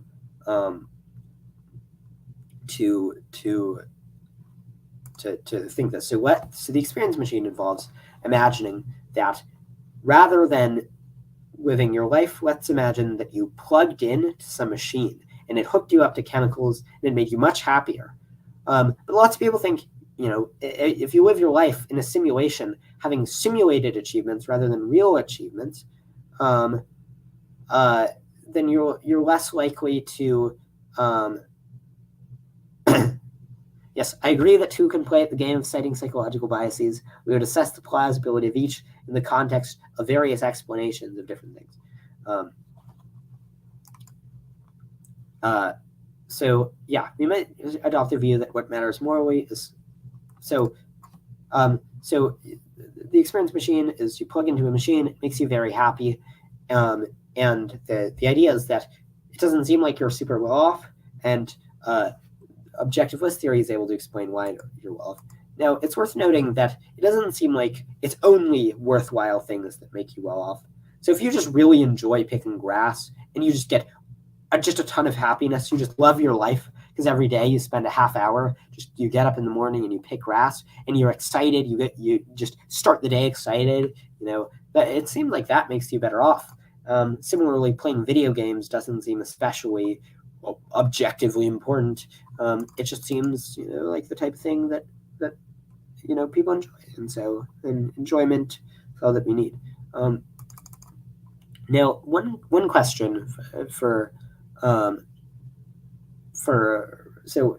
there are interesting questions about whether the objectivist theorist account can capture our intuitions about the experience machine. So let's imagine, and by the way, sorry, I forgot to mention, when you're in the experience machine, you don't know you're in the experience machine, so you're confused. So that's one of the things that people think makes it bad. So if we say that, so it seems like a simulated experience of happiness is still a good thing, clearly. People have, if video games make you well off, then a simulated experience of having a fun time at the beach seems to make you well off. But maybe it doesn't make you quite as well off as it ordinarily would. There's a question of whether objectivist theory can capture our intuitions. So let's imagine that we have a life where the person is a recluse, so they spend no time with friends or anything. They live alone, but they pursue great wisdom and knowledge, and virtue. They send money out to charity, or let's say they're very poor, so they can't send money out to charity, but they do things that they're a very virtuous person. They're the type of person who would help other people if they could, but they just really can't help other people, and they stay relatively isolated. Well, that life, it has the same, the same amount of friendship as the other life if it's lived in the experience machine versus lived outside of the experience machine. It seems like it's still exercising, knowledge and virtue. You can have those in the experience machine. So how are they well off? Is it just that they don't know that they're in the experience machine? In that case, then it seems like maybe the intuition about the experience machine isn't a separate intuition, just the intuition that being deceived makes you badly off. But of course, I think the hedonist can explain it in the way that I explained before. given that deception does tend to make you badly off, and people who deceive tend to be vicious, and so it meets all the correct categorizations for things that seem to be bad. There's also an interesting puzzle about, so let's say you just say, so lots of people seem to have the intuition, and I just think that our intuition about the experience machine are very confused, and we shouldn't trust them. So I think that a lot of people think that just your experience of happiness, your experience of going to the beach even alone, now pretty sad idea of going to the beach alone, but your idea of going to the beach even alone, that's less valuable in the experience machine. Well, what about pain? Is pain in the experience machine? Is it less bad? If you were tortured in the experience machine, would that become less bad? So that seems to be very strange. We can imagine a twin Earth that's identical to our own, but where no one had a preference for not being in the experience machine. Everyone is perfectly happy plugging in, living this other, better life. Is it plausible that world would be irrational, that it would be best if the experience machine automatically unplugged them, so they had to live the better life? One additional issue with the experience machine is the following. The primary intuition we have about the experience machine is that we wouldn't want to plug in. But this is not surprising. Most of us wouldn't want to live lives very different from our own. Most of us wouldn't want to live the life of a random Pakistani farmer, even if they had a better life than us. This doesn't show that Pakistani farmers with better lives actually have worse lives. It just shows that the type of life we'd like to lead doesn't track our intuitions about which lives are good. Additionally, it seems very intuitive that plugging into the experience machine for a short time, a day, for example, wouldn't be bad for a person. However, the accounts that say that the experience machine pleasure is less valuable than real pleasure seem to require saying that this is irrational. Indeed, they'd seem to require saying this even if one wanted to plug in. Several additional objections can be given to the experience machine, and these ones I think are the real heavy hitters. Several factors count against our intuitions about the experience machine. A big one is status quo bias. So, as Singer and Delazar-Erotic explain in their book, The Point of View of the Universe, they cite Philippe de Brigard, who asked people rather than whether they'd want to plug in, who asked people to imagine that they're already in the experience machine, whether they want to unplug to a totally different life. And what do you know? Most people don't want to plug in, which I think shows that it's a result of status quo bias.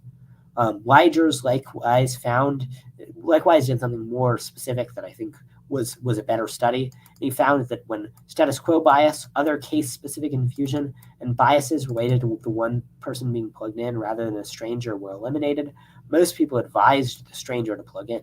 Strongly counts against the conclusion that we have this intrinsic preference for reality. And Bramble, in a paper titled The Experience Machine, provides several more explanations about why we might be confused about the experience machine. Ben Bradley also describes the views that try to resist the experience machine before explaining why they don't work. So what you might say is that it's good to get pleasure, but it's especially good when you get pleasure from true things. Well, this runs into a paradox of the type outlined before. Let's say you get pleasure from knowing that you have a bad life, and currently your life is at -5, and you would derive, or -3, and you would derive 5 units of pleasure from it. Well, if it's true that you have a bad life, then you get the pleasure, which would mean that it's false, so you don't get the pleasure, and true, so you do get the pleasure, and you get this paradox. And he explains various ways of trying to get around the paradox. But this idea that having truth is especially valuable, it runs into a paradox, and it really does. The paradox is quite difficult to avoid. There are various other I think ideas in this vicinity, and there's much more to be said about the experience machine. But this video has already been going on for nearly 2 hours, and I have more to get to. So, I was going to talk about the deceived businessman objection. I think I'll skip that. Maybe I'll talk about it at some point in the future. Now we can turn to, when talking about objective list theory, we can turn to the question of whether knowledge is intrinsically valuable. Well, I think it's not. So imagine if a person could. First, the lopsided lives consideration, I think, show this. If a person had a ton of knowledge but was in horrible misery, then they wouldn't be well off. It also seems suspicious that the types of knowledge that seem to make people better off are the ones that seem to increase their hedonic value. So you don't seem to get benefited by knowing the current temperature in Kelvin of the sun, the age of a random woman in the middle of Florida named Linda who you've never met, the height of the Eiffel Tower, or the melting point of gold. However, there is lots of knowledge that does make you better off, but that's the type of knowledge that you want to know, that makes you better off in terms of happiness. If we survey the previous cases, it seems clear that there's a strong correlation between knowledge appearing to be the type of knowledge that makes a person better off and it tending to produce hedonic benefit. There's additionally knowledge that seems to make you worse off. So if there's a person who I hold in high regard who thinks I'm an idiot, that knowledge seems to make me worse off. That knowledge is knowledge that I find unpleasant. So as a result, knowledge doesn't seem to be intrinsically valuable. It seems instrumentally valuable for hedonic reasons. Now, you might say, one objection is the sadistic pleasure objection to hedonism.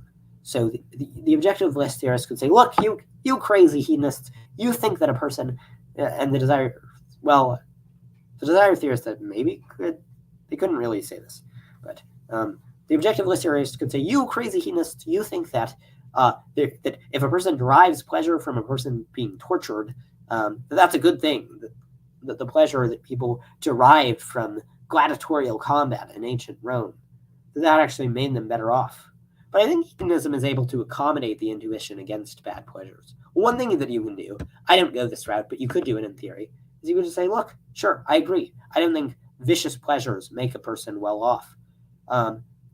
Still a hedonist, you just think that other pleasures make a person better off. And even if you are worried about many of the objections, you can tweak hedonism slightly to avoid them. So if we say that sadistic pleasure doesn't make a person better off, I think that's explainable by hedonism. That hedonism explains the intuition that it's very bad that a person is torturing someone. But do we really have the intuition on top of that the pleasure doesn't make them well off? It's not clear that we really have that intuition very much. The clear thing that we have the intuition about is just that the case is bad. So additionally, I think that this principle has compelling counterexamples. We can consider a man called Tim. Tim derives immense satisfaction from watching scenes that appear to depict tortures.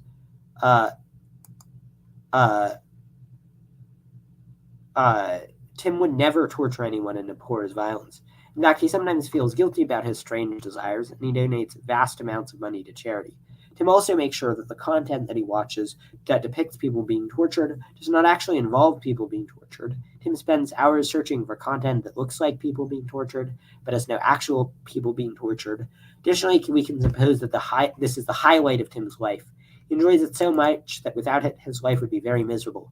He has clinical depression, but he finds the experiences so enjoyable that he regards his life as generally good. It seems in this case that Tim is truly made better off by the joy he derives from this sadistic content. However, additionally suppose that despite Tim's incredibly careful selection process, he is deceived by an evil demon who manipulates the laws of physics to make people actually be brutally tortured, despite any reasonable observer concluding that no one was truly harmed. It seems in this case, while the person who was tortured is made worse off by the torture, Tim is made better off by it. All else equal, it seems that Tim enjoying viewing the torture less, seemingly to view the same amount of torture, is a bad thing. Imagine another case of an alien civilization who views the suffering of humans. The alien civilization starts in a state of profound agony. It becomes less miserable each time they watch a human suffer. If they view all human suffering, their hedonic state drops to zero. Again, it seems like the alien sadism is not a bad thing. If we think that the suffering of others, enjoying the suffering of others as actively bad, independent of the suffering of others, then it would be morally good to make the aliens unable to see the suffering. But this is implausible.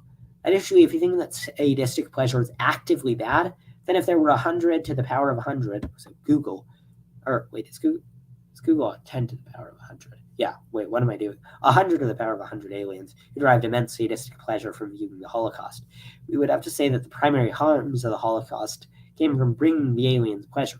This is implausible. If this were true, then if one could either shut off the screens to make the aliens no longer able to view the Holocaust and derive sadistic pleasure from it, or actually end the Holocaust, it would be better to shut off the alien screens, letting the Holocaust continue.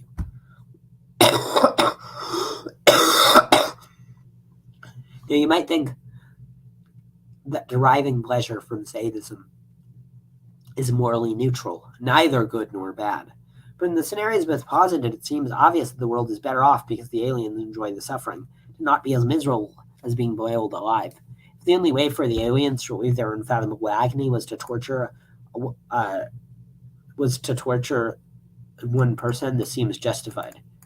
We can imagine another person, Wyatt, who takes immense satisfaction in eating meat because he knows the animals suffered. He feels guilty about that fact, but cannot enjoy eating meat unless he knows the animals suffered. Wyatt continued to eat meat, but donates to charities that help animals because he feels guilty. In this case, it seems that Wyatt enjoying the meat, assuming it won't cause him to eat any more meat, is not a bad thing. To the extent that Wyatt enjoys eating meat because he knows about the suffering, and others enjoy meat that causes suffering, but don't care about whether or not they know the suffering, it's hard to see how Wyatt's meat enjoyment is worse than any of ours. Much like there seems to be no morally relevant difference between a person who tortures others because they like the way they like when others suffer, one who likes the taste of people after they've been tortured. There's no difference between one who enjoys the suffering of animals they eat, one who merely enjoys the taste of the animals. If Wyatt is morally no different from the rest of people when he eats meat, then Wyatt's sadistic meat eating is either morally good, or the joy that most people get from eating meat is morally neutral. But it's implausible that, when people enjoy a steak, that's not a good thing. Maybe it's bad instrumentally. I think it is. But I think it's clearly intrinsically good. If sadistic pleasure can be good, then enough sadistic pleasure can outweigh the badness of torture. Additionally, so we can also imagine a case where, there are lots of cases where, we don't think it's objectionable that a person gets sadistic pleasure. So imagine a father who finds out that, the person who raped his daughter, that person just was killed. If the person gets pleasure from it, we don't think that that's a bad, wrong thing, even if the person's a utilitarian and wouldn't endorse that upon reflection. We don't think that that's some evil thing, because that's the type of pleasure that, while technically sadistic, it's not the type of pleasure that we have reason to want there be much less of. We can also imagine a world that's like our own, but humans would never be happy in their life unless they slapped someone on their 6th birthday and revel in the enjoyment. In this case, all the enjoyment is coming from the fact that they slapped someone, but it wouldn't be good to condemn everyone to never being happy. We cannot, and so I think that there are lots of cases. So it's also very difficult to determine which pleasures are sadistic. So you might conclude that pleasure is vicious, sadistic if you derive pleasure from the knowledge that some act is immoral, but this runs into counterexamples. So in this case, consider the following cases. 1. A utilitarian beats up someone who sexually abused their child, despite believing that doing so is morally wrong. They derive schadenfreude from doing so. Part of the schadenfreude they get comes from knowing that they're doing something wrong, treating someone badly the way the person treated their child badly. 2. A person derives no pleasure from knowing that purchasing child porn is morally wrong. They would prefer if it weren't morally wrong. Despite that, they derive pleasure from child pornography. This again would say that the first form of pleasure is vicious, while the second one is not. This is implausible. One might say that the pleasure is vicious if it derives from the immoral activity that one knows to be immoral, but this one runs into issues of its own. For one, it is circular. Suppose that some immoral act like torture gives lots of happiness to lots of people. In this case, whether that pleasure is vicious will depend on whether it's immoral, yet whether it's immoral will depend on whether it's vicious, so it's circular. Additionally, it can't count for lots of cases. 1. Suppose that one derives pleasure from eating meat, but they think that eating meat is morally wrong. This account would say that the pleasure is vicious. It would be better if they didn't like eating meat. I'll be back in 1 second. I'm just going to blow my nose.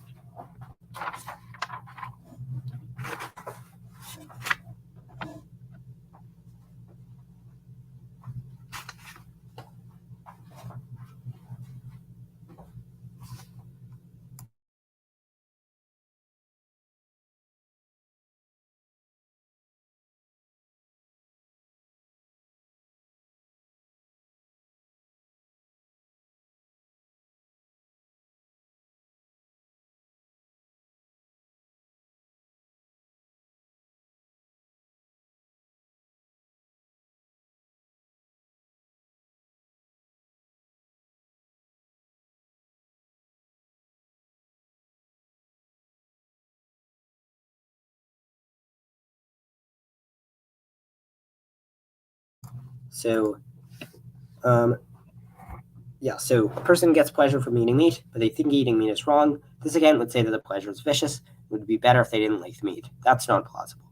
2, it gets the wrong result by the Schadenfreude case that was previously described. 3, suppose that someone is a utilitarian. They think it would be morally wrong to go on a vacation instead of donating to charity.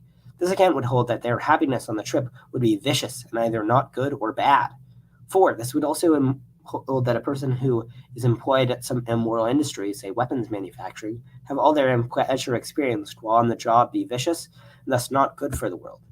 5, suppose someone steals a painkiller from someone else who they know needs it a bit more. On this account, there's a strange asymmetry, unless there's a strange asymmetry between sadistic pleasure and sadistic pain avoidance. The pain avoidance that they feel from the painkiller wouldn't make them better off. It also runs into problems based on the time in which the person finds out that particular acts are immoral. Suppose someone purchases meat despite knowing it to be immoral, or one is a kleptomaniac and steals something. They then, or just when not knowing that it's immoral, they then become convinced that the act of acquiring goods, either the stolen product or the meat, was immoral. But they can't return them, so they decide to use the product or eat the food. This account would say that their happiness is vicious. Well, that's implausible. Additionally, cases of sadism here seem to create an incentive for ignorance. An instance of pleasure is vicious only if the people know that it's immoral, and that makes it so that they're morally better off, and that they're prudentially better off if they know fewer things. It's also really hard to give an account of why sadistic pleasure doesn't make a person better off. Positing it that that's just the way that it is not satisfactory. But it's unclear why the causal origins of the pleasure determines whether it benefits someone.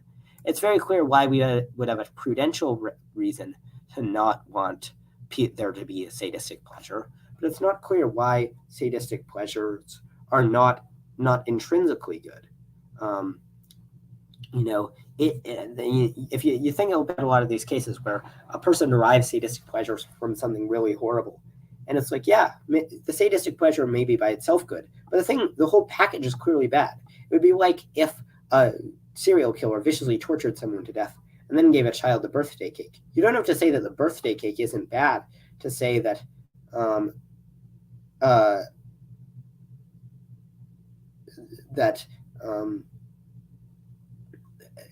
you don't have to say that the birthday cake isn't good. You can just say that the birthday cake's good. It's good for the child who got the birthday cake, but the overall thing was really horrible and way more horrible than the birthday cake was good. Yeah, Docs, you say that I agree with that. If torturing one person was required to bring immense pleasure to Google people, that seems obviously right. Maybe not on instrumental grounds. There are obviously good reasons. Like, our society would be worse if lots of us were just getting pleasure from torturing people. But yeah, I would bite the bullet there, and that just seems to follow even from pretty moderate deontology. Well, no, I guess not. If they don't say that sadistic pleasure isn't good, but I've just spent a while arguing against that. We also have a plausible psychological debunking argument of the belief that sadistic pleasure is not good, as has been noted by many, including Shivers and Rowley and Rawamsmani in 2016. There's a psychological phenomenon known as the Horn effect, white people tend to group negative traits together. So this is the flip side of the halo effect. So they assume that because someone is mean to animals, they must be mean to humans as well. Given that there's a psychological bias to group negative traits together, even when they don't really cluster together, even were sadistic pleasures intrinsically good, we'd expect to have the belief that they weren't intrinsically good. So the fact that the pleasure correlates with the sadism means that we think it's bad. So we have a defeater for the belief, appealing to psychology. Yeah, I mean, I think it's easier to bite the bullet if we think about, like, there are other bullets that I think there are good arguments for biting, that if we accept those, that it becomes much easier to bite that bullet. But yeah, I can see how that might be troubling. But I mean, if we accept that, bringing him in, like, that we should torture one person to prevent a lot of people from getting dust specks in their eyes, which I think is totally inescapable, and I've argued for this at length elsewhere. If you Google utilitarianism wins outright, part 7, I defend that there. If we accept that, and then we accept that just getting vast amounts of pleasure is more important than preventing a pinprick, then it would follow that transitively, that it matters more that we that we should bite the bullet on that one. So now we get to the best version of objectivist theory. It says that what matters is appreciating the good. So, if you get pleasure from some objectively good source, like friendship or knowledge, that it's especially good. Here are some problems with it. So first, suppose that the value of having a deep conversation has an objectivist fulfillment value of 1 and brings a great deal of pleasure. If this were true, then having the epiphany while mulling over ideas with someone would be twice as valuable as having the epiphany while not mulling over the ideas with the other person. It seems strange to think that whether the epiphany is like happening while you're talking to them and is sort of brought out through the conversation will determine how good it is for you to have the epiphany. 2, it seems really hard to disentangle the pleasures that you get from appreciating something. So, like, if you just start laughing uncontrollably, is that a pleasure that you derive from someone else? It becomes really hard to, and it gets trickier if we think about cases where, like, say you're watching a movie with someone. Does the pleasure you get from the movie, does that get a supercharge? Well, like, what if they go to the bathroom? Then does it stop? Like, you just get these very strange results. It also seems to result in equal pleasure and pains not offsetting. So suppose that every time I see someone, I get a headache, such that the overall quality of interacting with them is neutral or even unpleasant. The pleasure cancels out the badness. In this case, it seems strange to say that it's actively good to interact with them, even if I just find it unpleasant to do so because of the bad headache. But on the objectivist account, this is totally possible. You also get weird conclusions related to a modified utility monster. So suppose there's a being who derives 1 trillion times as much pleasure from all experiences as the average human. Additionally, suppose that the mini-utility monster has the property of universal experiencing, so where after they die, they'll have all the experiences that they did not have in life. So if they eat chocolate ice cream and then immediately die, after death, they would have every possible experience except that of eating that precise type of chocolate ice cream. However, if the mini-utility monster dies without ever being in love, then in the afterlife, it will derive pleasure from the experience of being in love, but will check being in love off its objective list. If we think the objective list face value of being in love is 1, such that half of the benefits, or if we say that it increases the value of the happiness that's associated with it. Now, if we have the option of sacrificing 1 billion people to allow the utility monster to find love, we should do that. That would increase overall well-being. Yeah, that doesn't seem plausible at all, that sacrificing 1 billion people to allow the utility monster to find love when it will, after death, have that exact same experience. Doesn't seem plausible at all. 5, we can create a newly modified utility monster. This experiences far more hedonic value than all humans combined, but it does not have it wouldn't experience all experiences after death. But this utility monster is a hedonist. Its view is that love is only instrumentally valuable.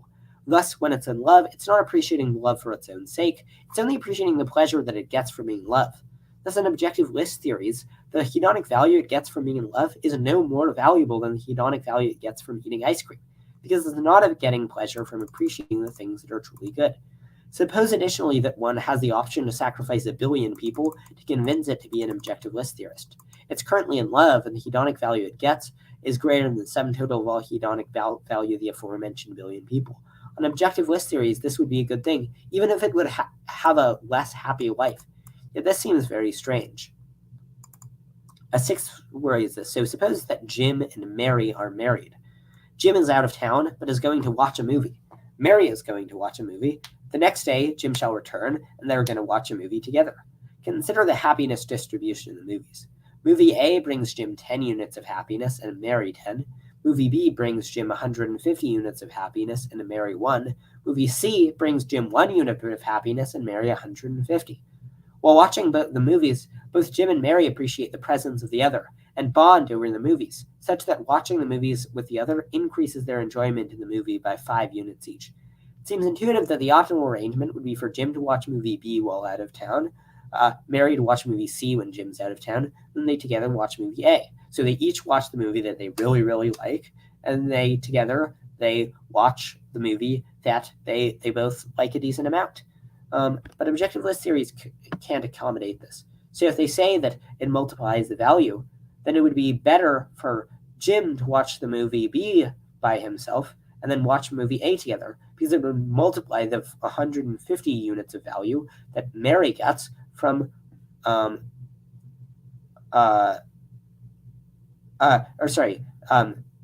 from watch movie C together, because it would multiply the 150 units of happiness that Mary gets.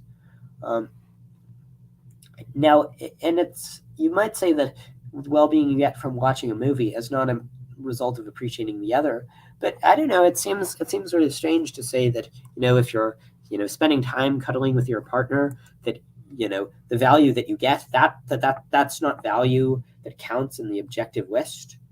That doesn't seem plausible at all. Another problem is, the problem that I highlighted about the utility monster applies on a smaller scale. So let's say that people are planning to go on a date either now or later. They think they'll enjoy it more now, but later they think the other person's more likely to be an objective list theorist, and so they'll appreciate the other person non-instrumentally.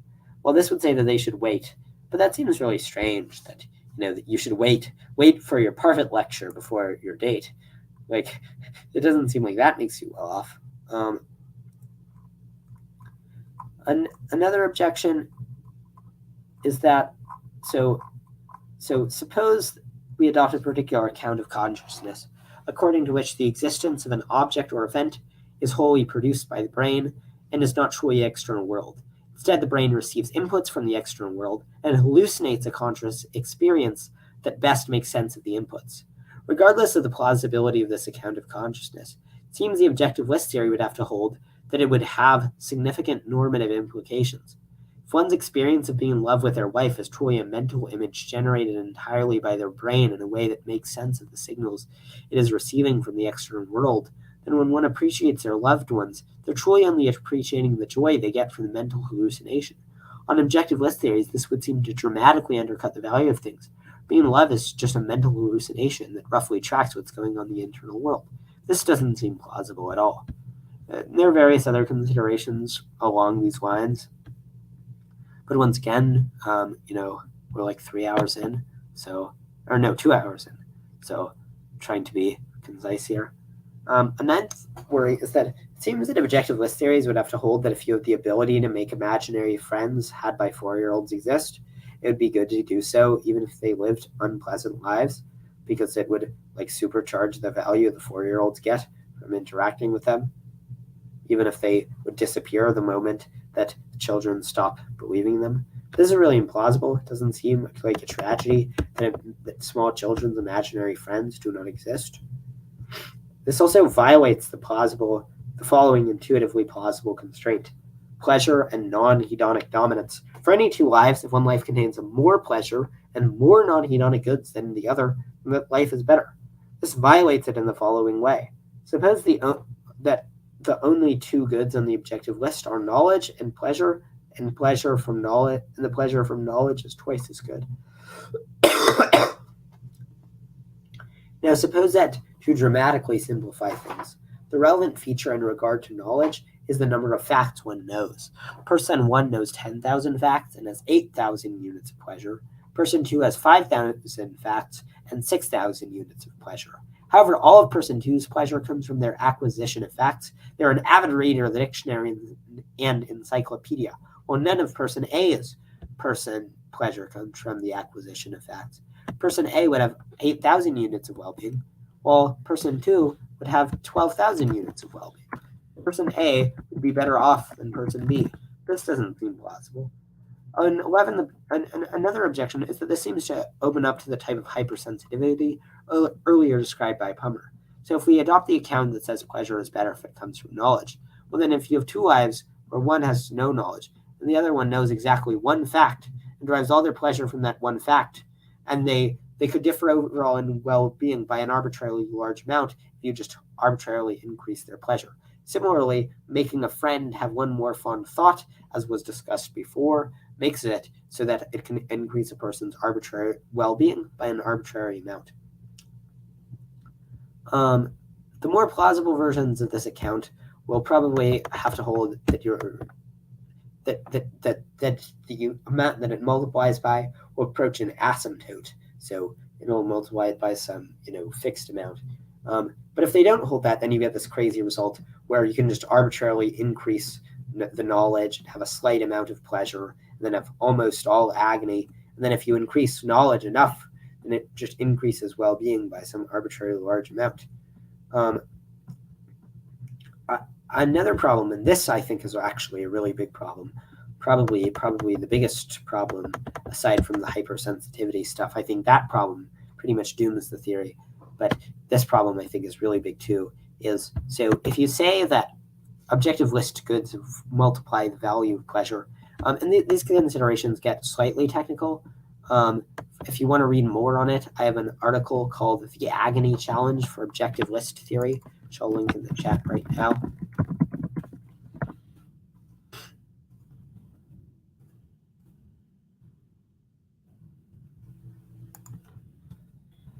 I agree with Scott Preston, who says hedonism feels right. So if objective list goods multiply the value of pleasure, it seems they would also multiply the value of pain diminishment. So this gives us a good reason to accept the following symmetry.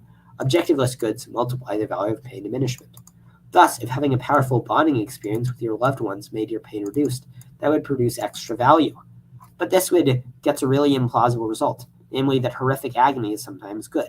If you're in extreme agony, but it's been reduced by an unfathomable amount by a loved one, you really don't seem well off. This version of objective list theory holds a lot that you are. If you have a cluster headache, but it would have been 10 times worse if not for a loved one who you're really appreciating, it doesn't seem like you're living this great life.